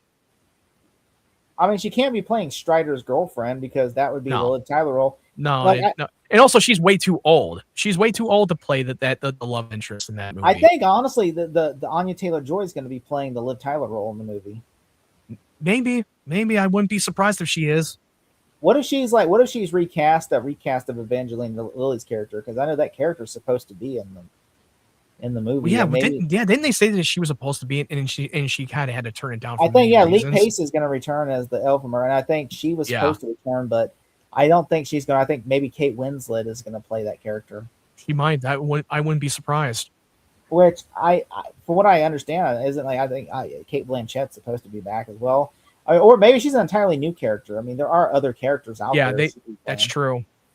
I mean, hope I still wish they would have gotten Viggo Mortensen. I think he would still be in a good shape to play Aragorn, even if he's they would have to playing de-age 20, him. even though he's a little 20 years younger. I still think he would have gotten it. Remember when they were saying, oh, remember last year the writers were going like, oh, there is no Viggo Aragorn without Viggo, and I'm like, well, bullshit, okay, because who's this motherfucker right here, you know? Yeah, who's this guy? You know, like this guy ain't Viggo. Which I probably Viggo was saying, look, I'm too old now. I'm gonna be 70. I'll be like 75 by the time. No, actually, he won't be 75. But he'll be 72 by the time this movie comes out and shot and premiere. And if they want him to do 3 of these movies, he'll be 75 by the time it's done. Which Ian McKellen, oh my god, if they're smart. But then aren't they shooting 3 movies at the same time, or just have to do 1 movie at a time? I don't know. I think they're doing 1 at a time. I could be wrong. Yeah. I mean, it wouldn't make sense if they're doing 1 movie at a time. But if they were, because I think that's a little bit of a safe bet, because you don't know how well the Hunt for Gollum's going to do. I mean, I'm 99% sure it'll make a lot of money. I just don't know if the reception is going to be well received. Yeah, that's the one thing I'm a little bit worried It'll about. make $1 billion. And also, this movie is coming off of the third Hobbit movie that nobody liked. So, even though it made a lot of money, but it just like The Force Awakens came off of the prequel movies. Well, yeah, but they had to wait for like nearly 15 years later. So it's freaking Star Wars, at the time when they were announcing the sequel trilogy, we were all excited and hyped that they were going to bring back the old school of the original trilogy, and you were bringing back the legacy characters. So it's a direct sequel from Return of the Jedi. So I think, and it was not at the helms with George Lucas at the time when he got the backlash. I think this movie will make a lot of money. I just don't think it's going to get a great reception. I think it's going to be like just the same old shit. Yeah. Yeah, I have a feeling. I think it's gonna make like $900 million, but it'll still make. Yeah, it will probably make. My prediction will probably be at least 400 and 500 million. Damn, right, Matt's just like, fuck, this movie's gonna make less than all the Hobbit movies. I'm being more realistic. It all depends. If it's received well, then it would make more. It's Lord of the Rings. They re-showed Lord of the Rings like a couple months ago, and it got a lot of money in like re-release. I think honestly, to be fair, the re-releases are a beloved film that everybody loved. No shit, it was gonna make everyone money on loves re-releases. Gollum, okay, this character, like, I mean, remember, everyone loves Gollum, and that's what he was in all the marketing for the Hobbit, the first Hobbit movie, even though he has like 1 scene. And so, like, literally, I mean, obviously everyone's gonna say, oh my god, it's Gollum's again. Yeah, everyone's gonna love everyone. That is the one still. Do you know that's the #1 action figure, Lord of the Rings action figure people buy as Gollum? Which I did not know. I'm like, what? You would think it'd be like Gandalf or, Frodo. No, it's Gollum. And I'm like, I mean, I guess it makes sense, but I don't know. I mean, I'm excited for this casting. I hope everything comes together, and I hope it's a great film. I cannot wait to watch it. Also, you got to put out a great trailer too. You got to really sell the shit out of it. Well, the first Hobbit trailer was really good. Everybody was excited.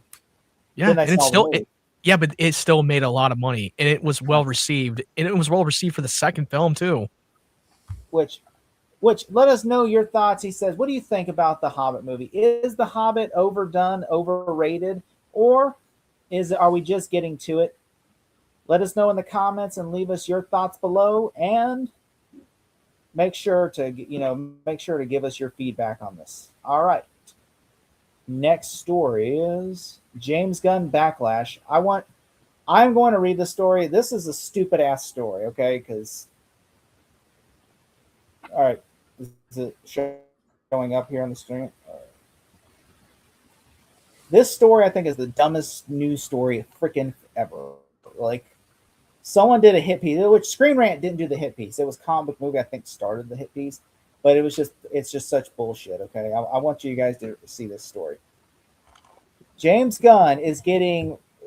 He responded to the back because he's been getting a shit for his villains in the DCU. The new co-lead Gunn was hit back at criticism for his casting a new version of Wonder Woman 1984 villain. Gunn's response on Instagram is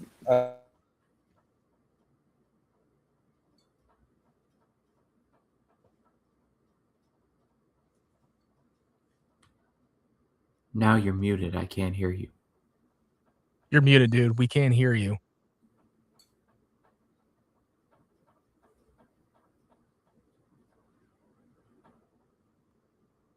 It was a mistake on our end. Villain.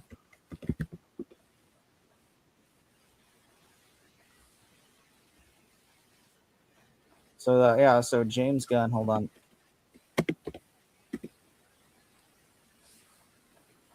Controversy. So yeah, there's a story out here about James Gunn that I saw the other day. I'm like, this is kind of bullshit. I'm trying to think, where is it? See if I can find it real quick. If not, we'll move on to a story. But yeah, so apparently there was a story, James Gunn, that comic book movie news. Wrote a hit piece on him, and I was like, what? This right here. Here it is. All right, can you guys see it? No. All right, let me see. All right.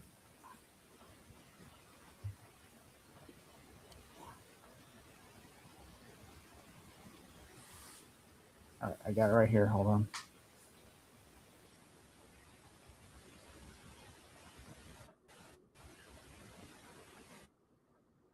All right. I'm adding it right now.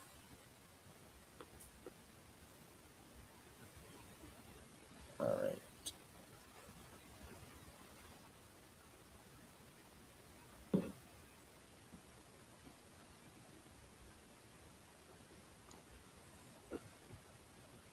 Sorry, it takes for. All right, here it is right here. All right. So they did a hit piece on James Gunn, and this kind of bombed me out because I'm like, this feels like, all right, why is James Gunn making right-wing extremist villains in nearly every DC movie and TV show? DC Studios has a villain problem, and it boils down to a repetitive over-reliance on far-right cliches, an approach that they may prove a turnoff in long run for those both sides of the fences. I think I know where the guy writing this political. I think I know the guy who's writing this. I think I know where his political views are. So I don't want to talk. I don't want to talk about this more than we have to, but it's just like this is just awful. It's like he wrote a hit piece on James Gunn. So so does most of the internet. Who cares? Yeah, it's really not that important because I feel like they're just trying to find some way to fucking shoot James Gunn, to fucking attack him for things that they don't like. And I think that's ridiculous. The reason why I wanted to bring this up is not for his opinion piece, but there is some interesting stuff in this article that I thought was interesting that I kind of wanted to show out, which it's been, like he said, it's been 3 years since the Chapter 1 God of Monsters slate overseen by James Gunn and Peter Safran. The franchise is off to a strong start. Superman was last year's highest grossing blockbuster, even though several products have failed to come to fruition. That, of course, Creature Commandos, to a lesser extent, and Peacemaker Season 2 have received positive reviews. 2026 is going to be a big test for Superman.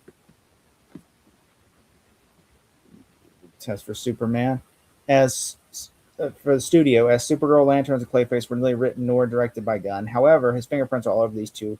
Two of them, particularly when it comes to the villains. The villains are blatantly inspired by the filmmakers disdain for the right winger who got him fired from Guardians 3 in 2018.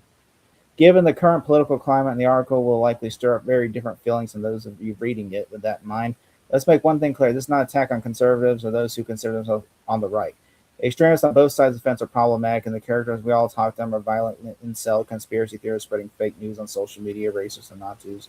Are without doubt the villains. They are not defended. We're not taking aim at Gunn for portraying them in a different negative light. The bigger question is, why are the right-wing extremists starring in the DCU? In Creature Commandos, the son of Themyscira were incels, gun-toting rednecks.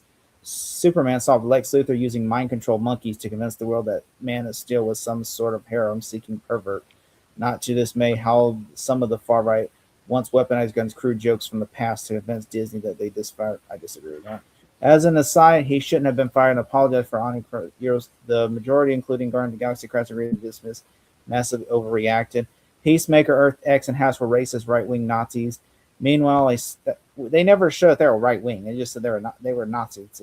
Meanwhile, a Supergirl test screening leaks have claimed that Karam of the Yellow Hills. This is where I thought was interesting.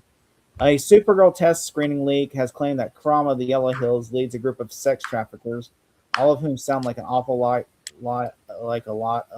women hating incels rather than murderous pirates from Supergirl, Woman of Tomorrow. In the case for Lanterns, we're expecting some sort of cosmic element to whatever threat to this piece of American heartland. It's rumored that they're also far-right extremists and conspiracy theorists. I would hope to God not. I would be so mad if there's no aliens, just far-right conspiracy. The comic book Brainiac is set out to acquire all knowledge in the universe, but at this rate, it feels like we can expect Man of Tomorrow's version to be some racist incel who comes to Earth because he thinks Superman is a Chad. Okay, that right there is reaching. That's an over-the-top example, yes, but there are throughout the line of DC where Gunn's understandable disdain for the far right is sleeping in almost every story. We can't discount the possibility that filmmakers are simply looking to reflect today's worldviews, even if turning the right wing looms as the easy target for DCU projects feels a tad redacted and lazy. Ultimately, whether this pattern is an intense social commentary reflection of Gunn's past experiences or simply easy as shorthand for conspiracy theories and contemporary villains in today's political charged climate, it runs the risk of defining the DC antagonists in a particular way. While Superman helps deserve credit for poking fun at real world toxicity, do you really need to be reminded of them over and over again? Social media is bad enough without giving these platforms a villain in major comic franchise. At the end of the day, it should change heroes and audiences in meaningful ways. If DCU keeps recycling far extremes as the to-go bad guys, it may seem Hollywood and Gunn's owns anxiety than it does the state of the world. Superhero movie bad guys need to evolve, surprise, and challenge us beyond every just mirrors of today's headlines. That always doesn't have the same real or say again. We deserve it in 2026. I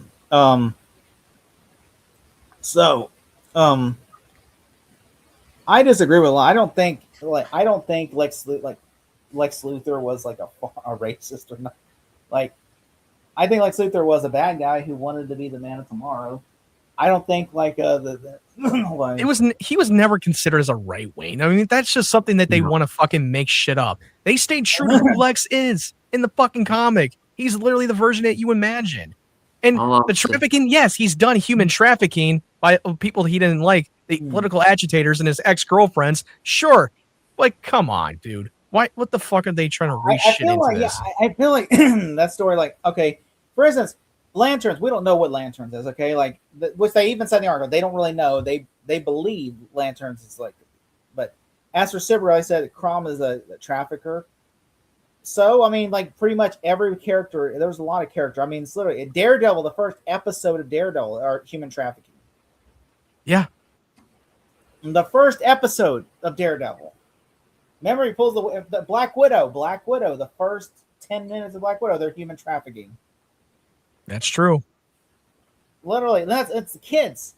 It's little girls. And now when we go into the Daredevil season 2, the Kingpin is fucking human trafficking and vigilantes because they're using the anti-vigilante task force to go after them and put them in cages. That's happening. The bigger story in season 2. Born Again season 2. Yeah, that's the plot for season 2. Yeah, that's what I was saying. Born Again. You said Daredevil season 2. Like, he's referring. You know what I mean. I know what you're saying, but I'm making sure the audience knows. Yeah, Daredevil Born Again season 2. Daredevil season 2 did not have that, and I'm like, Born Again season 2. We're talking about Born Again season 2. Yes. But I mean, to be fair, these are darker stories with darker characters in a different universe. Obviously, like it's not meant to reflect. Which Brainiac, I don't think Brainiac's an incel. No, like dude, like they're trying to go far reach. First of all, you have not read the script, and honestly, you don't know what the fuck they're doing. We already know that Brainiac is going to be the main villain. We know that Superman and Lex Luthor are going to have to team up to stop an alien threat. They're going to have to force themselves to work together temporarily. But at the end of the day, don't just try to make shit up just because what you think, because he's trying to fucking poke fun at the whole right wings of politics. Like, no. Honestly, the whole article's crap, and I don't want to talk about it anymore. Exactly. I agree with you.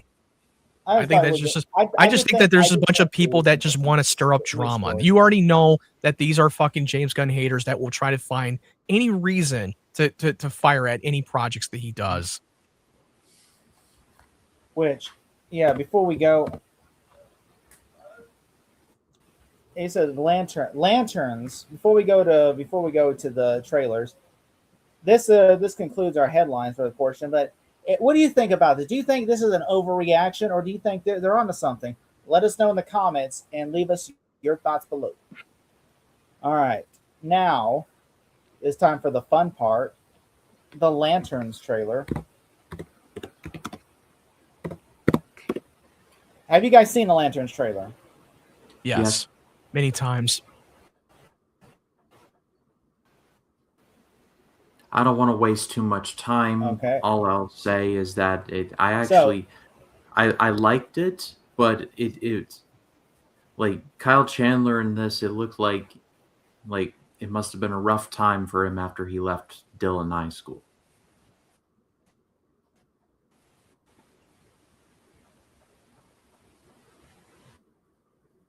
So, what do you think about trends? So, I'm a fan of Green Lantern comics. I read all the comics and everything, and personally, let me see. Hold on.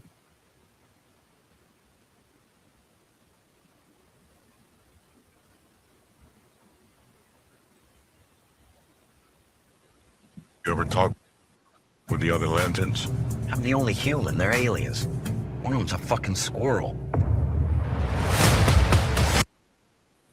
That still makes me laugh when he says one of them's a fucking squirrel. Yeah, he's literally referencing Chip from the comic book, the Green Lantern character Chip. Yep. And people, which they're dropping a little Easter egg that there's still a fantastical element to the show, even though that the show is more of a grounded, gritty, True Detective style. Which I will say this with Lanterns, I liked it. I thought the trailer, like James Gunn has said, he said back in August or back in January of 2023, Lanterns will be a True Detective style show about a mystery murder in the Heartland, which brings the Lanterns there. That's what he said back in January of 2023. I don't understand where that message got messed up with, because that's exactly what he said. Yeah, and people were going in this teaser trailer expecting it to be more of a spectacle space opera, which that was never intended. He said that this is going to be a more grounded True Detective, that there's something alien activity going on in Precinct Earth, and you have Jon Stewart and Hal Jordan teaming up to go and find something that is something's going on odd in the town. And guess what? They left a lot of stuff out of the trailer that they don't want to reveal, because we forget they've casted the actor to play Sinestro. Sinestro is going to be playing a pivotal role in the show, but they're just trying to hide this out. The teaser trailer was just there to give you the idea, that it's giving you the tone of what the show is, and introducing Hal Jordan and Jon Stewart. Jon Stewart is a Green Lantern who is a rookie on the job, who's been training for 2 months, and Kyle Chandler's Hal Jordan is an old veteran character who's teaching him, showing him the ropes. And it looks like he's at the end of his ropes, because he's been doing this for a very long time. And also, if you really think about it, these are the two characters that feel like that they're more like the Men in Black figure. I mean, like Kyle Chandler's Hal Jordan is basically Tommy Lee Jones, and Jon Stewart's basically the Will Smith figure of this story. I agree. I mean, what about you, Ryan? What do you think? Huh? Ryan, what do you think about the Lanterns? I like it. I have high hopes for this. I will say, I do think truly that people are just, I think, overreacting about it, going like, okay, like, oh, where's Hal Jordan? Where's this character? Where's Sinestro? I'm like, look, it's kind of coming. They're not gonna. Would you really want them to tell you every single thing that happens in the movie, and then you watch, you're like, oh, this is all been. Yeah. Guess what? Look what happened with the Superman trailers. Like, oh my God, they showed way too much. They're showing all the good stuff. Okay, you got to make up your mind. I think, because now they're just trying to bring up overreacting to everything. I mean, even the Green Lantern suits, like, it's not green enough. It's not green. I hear the dumb shit argument that they can come up with. It might be pure green. They're just like, hey, we're keeping it hidden. And also, and then when you see Hal Jordan taking off flight, and it's like, there's no green coming out of the material when he's taking flight. Neither did Guy Garner in the Superman movie. Did you forget that fucking movie happened? Like, they're not. And also, they're coming off of the inspiration of the Silver Age comic book, where you don't see the Green Lantern characters like Hal Jordan and Jon Stewart had to materialize out of the suit. They wore practical suits in the comics. And And also, I don't really care if the suit's not green enough. It doesn't really do anything of how great or bad the story is going to be. Because look what happened with Ryan Reynolds' Green Lantern. That movie was a big disaster, and that fucking suit had fucking mini greens. You think that's gonna make the movie any better or worse? Remember when No. people were complaining in 2011 about the Green Lantern suit being it's too CGI and everything's too CGI? They want it practical, and then now they made it practical, and they're like, "Oh, we want CGI," and I'm like, "Make up your fucking mind, people." I mean, it's so ridiculous. I mean, and also, I even see some stupid people on Twitter saying we regret talking trash about the Ryan Reynolds' Green Lantern. What? What are you smoking?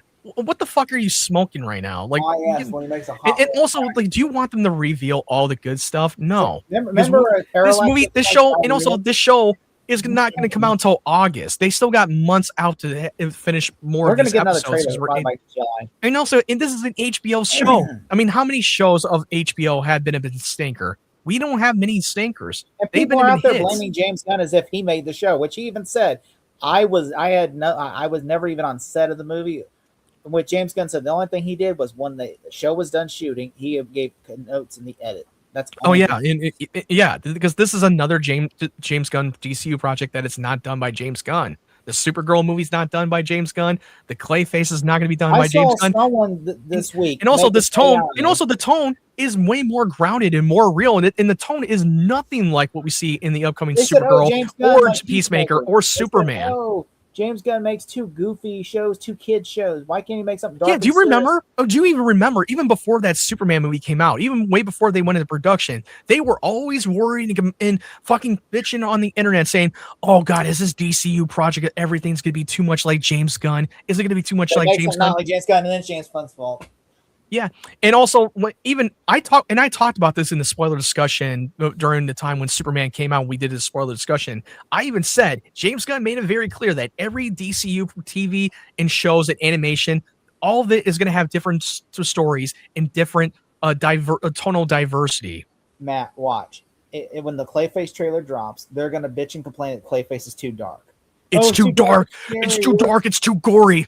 Yeah, that's what they're going to complain. I guarantee that's what they'll complain about. And also, yeah, Clayface is going to be directed by the man who did the remake of Speak No Evil, and you got Mike Flanagan as the writer of that movie.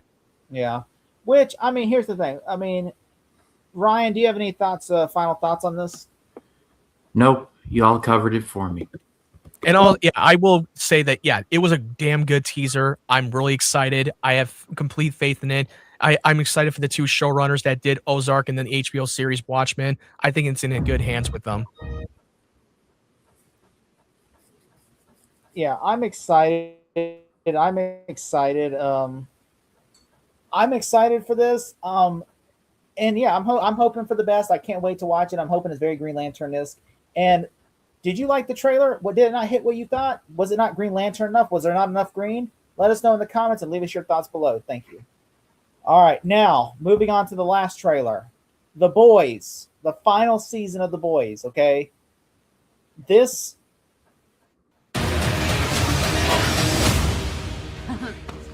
You guys are friends? You talk. Mm-hmm.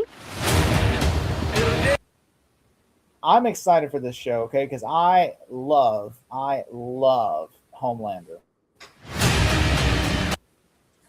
I'm a big fan of Homelander, so I can't wait to see it. Like, I know everyone, he's like the villain you love to hate.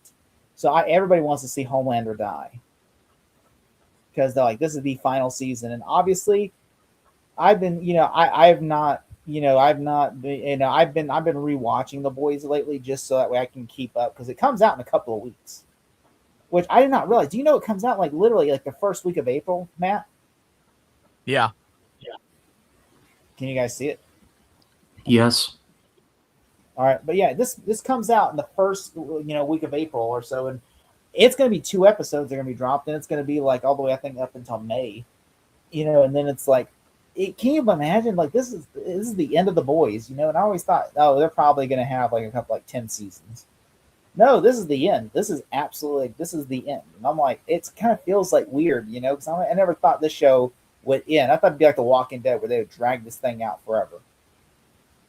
Well, you already got the upcoming spinoff of The Boys too, which we already got Vault Rising with Soldier Boy as the main character of the show, and they're literally close to wrapping up the show for the first season of Vault Rising. So do you think Homelander's going to die, or do you think he's going to? No, I truly do believe that he's going to die in the final season, because it was all building up to it between Butcher and Homelander. We know that there's going to be a bunch of main characters that are going to fight against Homelander, but the final showdown is going to be between Butcher and Homelander. And Eric Kripke mentioned that in the first episode, you better watch out. Some of the main characters are definitely going to die. You don't even know who's going to die in that first episode.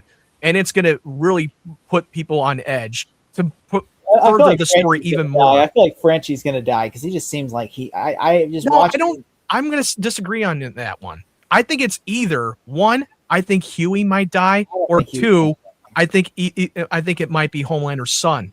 Between the two, because I think that would drive a lot of emotional impact to the main characters, and it would put them on a darker path. I mean, I have a feeling in the first episode, I have a feeling that Huey will most likely might die in the show. That would be a darker ending, right? No, the Eric Kripke was very clear. Like, yeah, it's gonna fucking put you on edge. It's gonna fucking rip you apart by the first episode. No one is safe. I can't wait to see what Homelander like. The joke that made me laugh in the trailer was when he woke up his father. And he goes, "This is like an incest thing. You trying to fuck me?" He was like, "Hey, did you fuck me? This is some kind of incestual shit." I died laughing because you know how Soldier Boy has a dirty fucking mouth every time you see him talking, because he was the best part in that show in season 3. Ryan, you're not a fan of The Boys, obviously, but have you seen the trailer for The Boys? I have not seen any of The Boys, period. Really? I mean, I can't believe it. This show you would really like, because it's kind of like, a show about like an evil, like a group of superheroes run by a corporation. Yeah, it's really just more of in an alternate reality in our time today, with that now celebrities, except for celebrities, it's superheroes that are corrupted. And the boys are the characters who are non-superpowered supes are the one who's taking down the corruption. It's by the time you watch that first episode, holy fucking shit, that sets the tone of the show. By the time you watch the beginning of that prologue of the first episode of the pilot. And Eric Kripke, who's the showrunner, he's the showrunner that did the first 5 seasons of Supernatural. Yeah. But yeah, I'm gonna enjoy it. I hope the show this moves the needle for me, because I'm gonna be bummed if it's like Breaking Bad, not Breaking Bad, but what's that show, the Stranger Things, where you feel like it was okay ending. Oh no, this is not gonna. Compared to Stranger Things, they played it safe. There were no real stakes to the main characters. You know, all of them are gonna live through this. This one is gonna be completely the fucking opposite when it comes to the boys. They don't shy away from the body count or adding the stakes to the characters that we know that could potentially get killed off. What do you? I want to know, what are your guys' thoughts? Okay, do you think this show? Not for me, or do you think, we can't wait? Do you think this is gonna end mid, or do you think this is really like gonna be the biggest, like this is gonna be Game of Thrones big? Let us know in the comments and leave us your thoughts below, and let us know in the comments. Now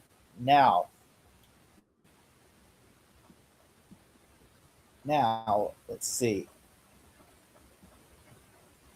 Time to say it's time for us to say goodbye to some of the actors and talents that we love, and the memorial segments. We saw greatness. Now we have to give these people their flowers for their legacy of work. First up,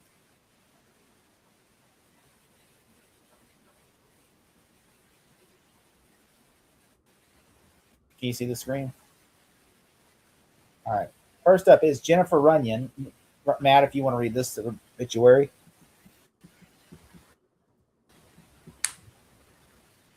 Jennifer Runyon, doing Ghostbusters, and Charles in Charge. Can you see it? Actress dies at the age of 65.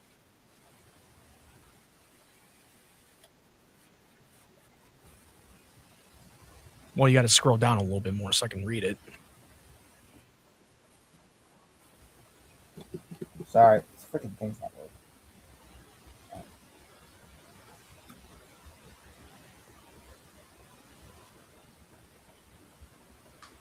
All right. Jennifer Runyon, an actress known for her role for her role in Ghostbusters in the CBS sitcom Charles in Charge, died at the March 6th. She was 65 years old.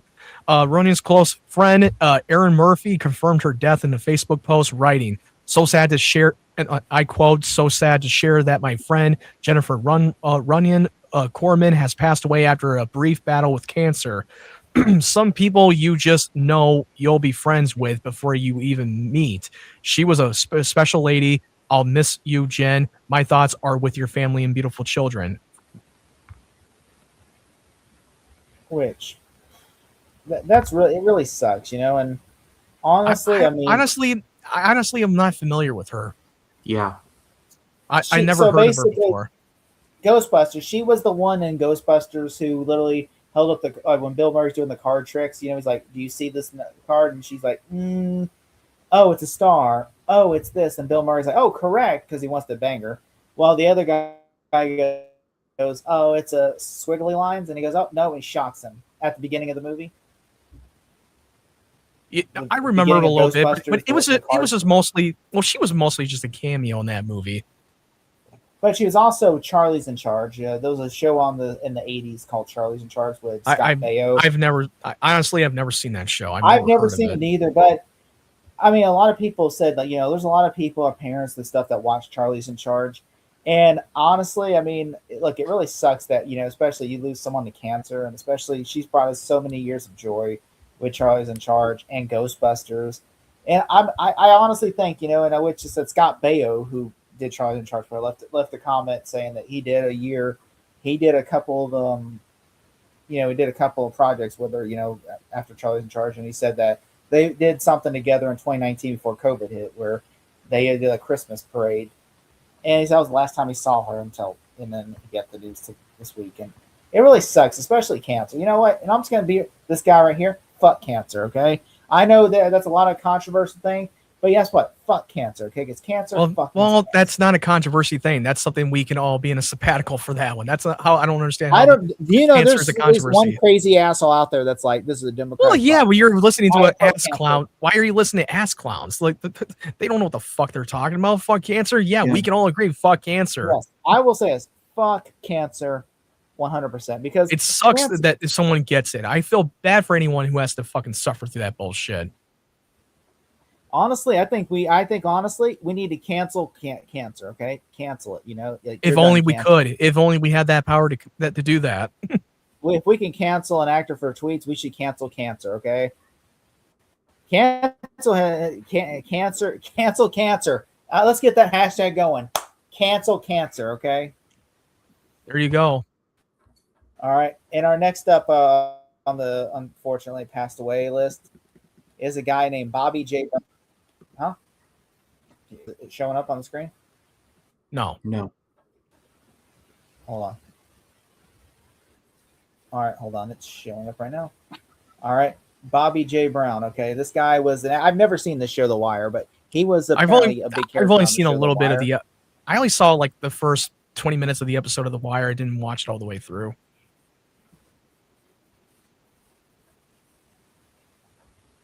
Apparently, they say he died Tuesday after a barn fire at the age of 62. He played Officer Bobby Brown on the HBO drama series. The Maryland Office of Chief Executive, he died from thermal smoke injuries and insulation. According to his family, he entered a barn to jumpstart a vehicle when a fire broke out. He later called a relative seeking a fire extinguisher, but at the time help arrived, the barn was already engulfed in flames. Brown's wife suffered severe burns while attempting to rescue him. Oh. Damn, that's so that's dark. Really sucks. That's fucking dark. To be fair, was not aware of how dark his death was. I was not aware of that. I assumed he died of a heart attack. But he was also in the mini series called "We Own the City" with John Bernthal, which I gotta finish watching that show. I still gotta finish that one. He's also in Veep, The Corner. His characters tend to love the hard way. He was born in Washington D.C. I would assume he was born in Brooklyn. Started out as a professional boxer and then turned into acting after watching Mickey Rourke film Homeboy. His agent, Albert Brummington, told TMZ, "I'm upset and saddened. He was such a good actor in person. He was totally dedicated to the craft of acting and was a joy to work with." Family members added that Brown was a devout Jehovah Witnesses, and funeral arrangements are pending. Brown survived by his wife and children. That's see, you know, he's really a really good actor. That it sucks when people die, and it seems like an accidental thing. And it really sucks, that when somebody goes, that you're really saddened by. Next up is, and which, by the way, if you can, just like, if you want to share your love for this guy, just go say, if you've seen his work, share something nice about him on your social media, whether it be you saw this about We Own the City, or whether you saw The Wire, just rest in peace, man. Rest in peace. And it's sad when anyone goes, but it's just really sad that someone, that goes in such a sad and tragic way, Yeah, next up is Corey Parker. He was in Will and Grace and How I Got to College. He died at 60. Corey Parker, best known for Will and Grace and How I Got into College, and Friday the 13th, A New Beginning, one of my favorite Friday the 13th, and The Love Boat, The Next Wave, is dead at 60. After a battle with cancer, again, cancer, fucking cancer. Fuck you, cancer. Noel shared fuck you, cancer. March writing, I believe he left the world waitlist. Yep, fuck you, cancer. I believe he left this world weightless and at peace, surrounded with love. In a recent post, Parker was a master teacher and an acting coach at BGB Studio in North Hollywood. California BG student co-founder also shared tribute to Parker in the same. I'm writing you, Corey, he directly, because this is how we keep you with us. I have known and loved you for the past 45 years. Since our East days in New York as Hungry Wild actresses, you shared your massive part of my creative work for decades. Which really sucks when anyone dies, especially from cancer, but I really think that, it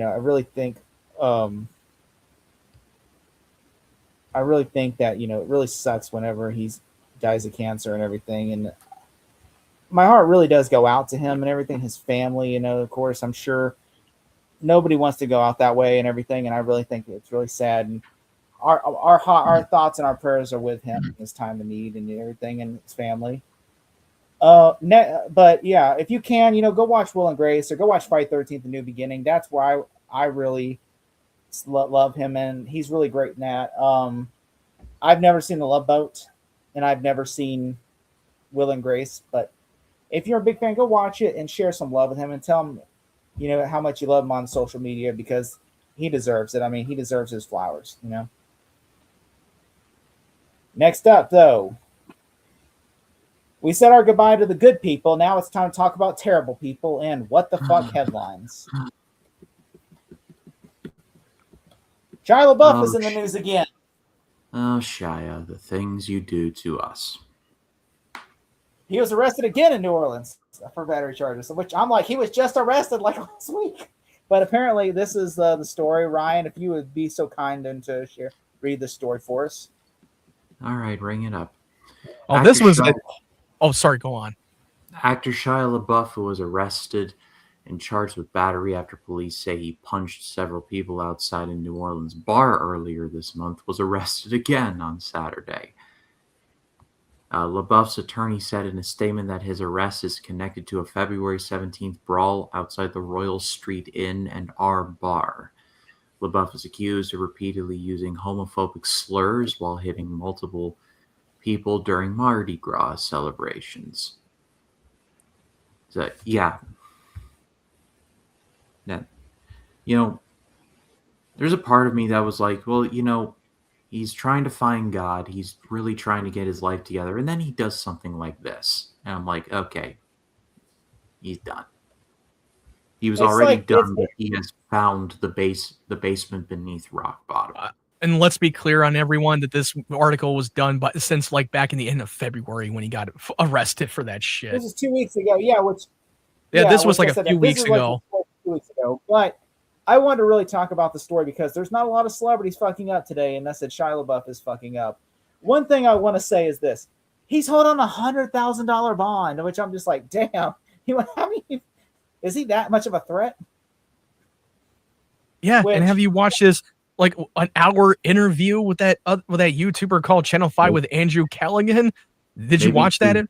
Maybe to the patrons of our bar in New Orleans, but sure. But other than that, I don't know. Yeah, that interview, he was going way off. This guy's house, like just panting, going, "Whoa, whoa." Yeah, I really starting to think that he may be bipolar and fucking ADHD.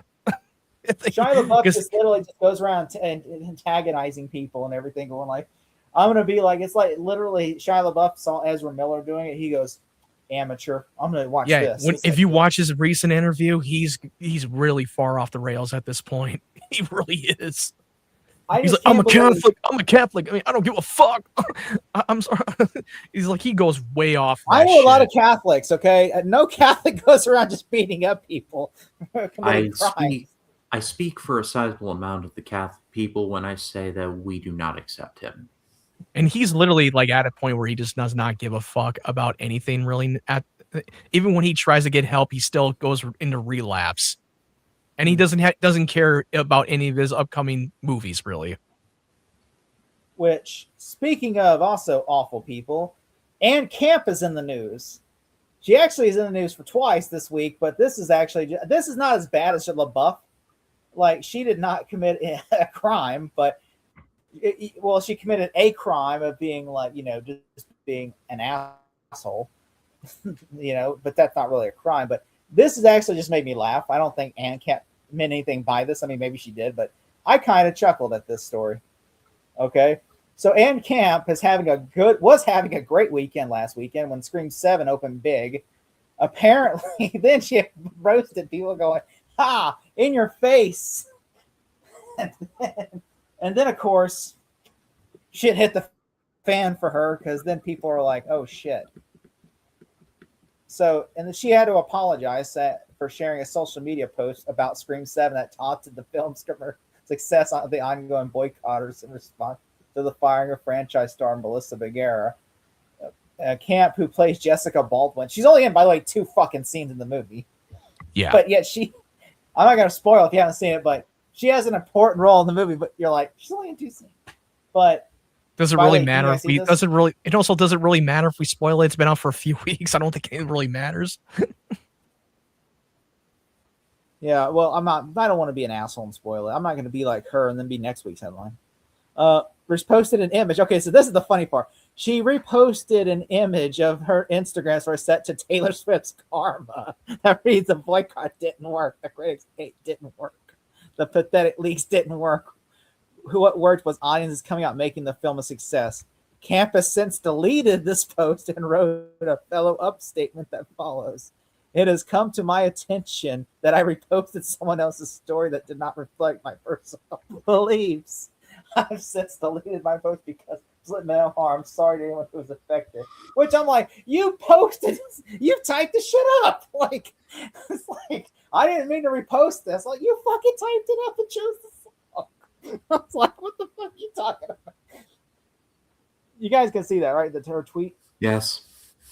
She's like, she typed the shit up. It's like, I meant no harm by this. I didn't mean to roast people. I'm like, fuck you. And I thought that was like you wrote it. That's why it made me laugh so hard. I'm like, I've never seen someone do that much backpedal. By the way, I don't understand why why is she deleting it? I mean, I understand it pissing people off, but like, her movie opened number 1. Among all that controversy. I mean, honestly, I think if I was her, I would have stuck my gun. I mean, look, people already hate you now. You might as well take the victory lap, right? What do you guys think about it? Sucks to be Paramount right now. I mean, not really. I mean, they're having a great weekend. I honestly think it really does not fucking matter because the news is just going to come and go, and nobody's going to remember it the next day. Well, apparently, this is not. Because it didn't really affect the movie at all. No matter how many people try to boycott Scream 7, it still did well, regardless. So I don't think it's really that relevant. This made me laugh. This is not part of this is a part of the story, but I didn't include this article. She apparently went on a podcast to do some damage control, which always works when you go on a podcast and do damage control. And she admitted that, she is like an ally to people, the Palestinian people and everything. And then also she came out as bi, because that always works, when there's controversy, always come out of the closet. That always helps your case. That to me was like a last minute knee jerk reactionary damage control. You can always tell that when they do shit like this. Because it worked for Kevin Spacey. Because she got the big blowback and now she's trying to get back on their good graces with the audience. It's like, you know what I should do? I should tell them I'm bisexual. That right there would really, they love bisexual people.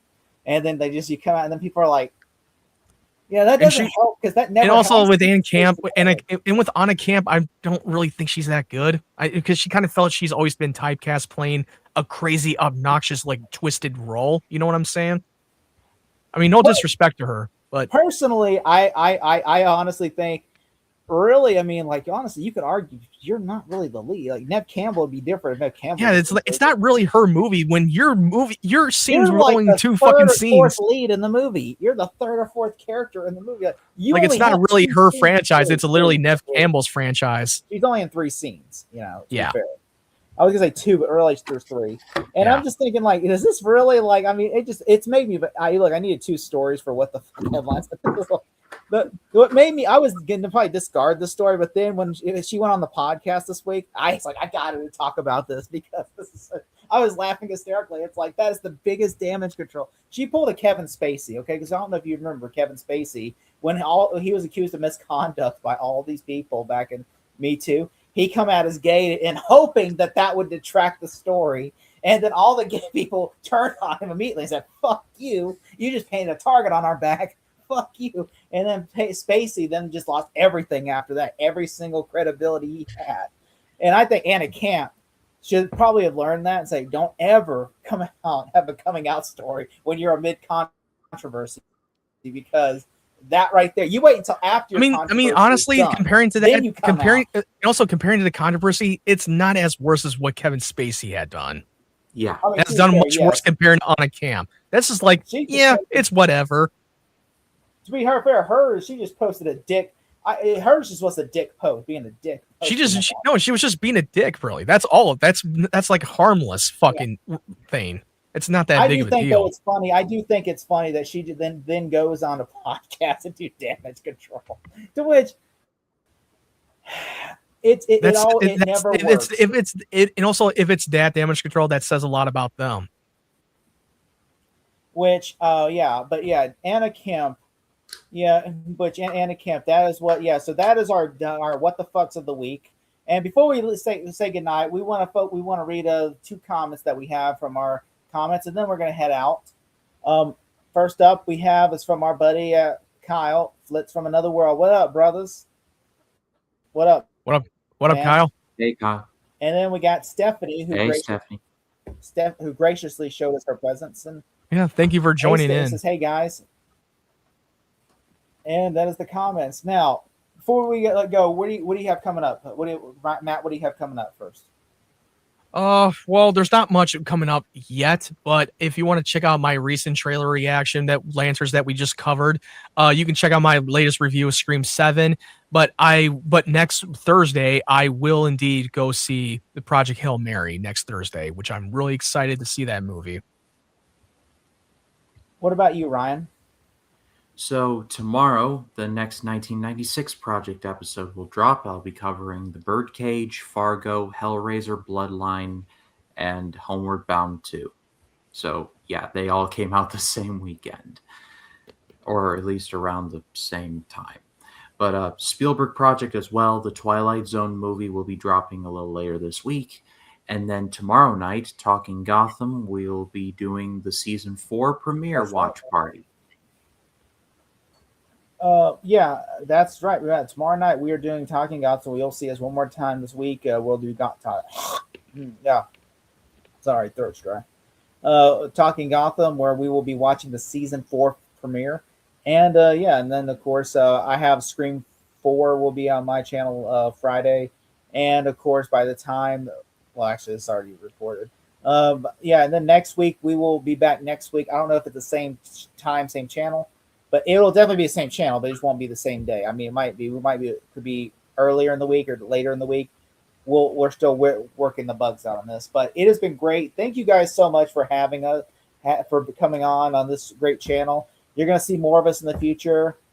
Just as long as there are stories and there are crazy people in Hollywood and that there are dead people, we will be around. Okay. All right. For Ryan, for Matt, for Jake, this has been Talking Gothel. Or this almost had. This has been Wrong Small show. Zero. I thought you were going to say. I literally thought you were going to say small talk. I literally thought you were going to say it. All right. Take care, guys. Sharpton for president, y'all. I'm outie. Jesse Jackson for VP.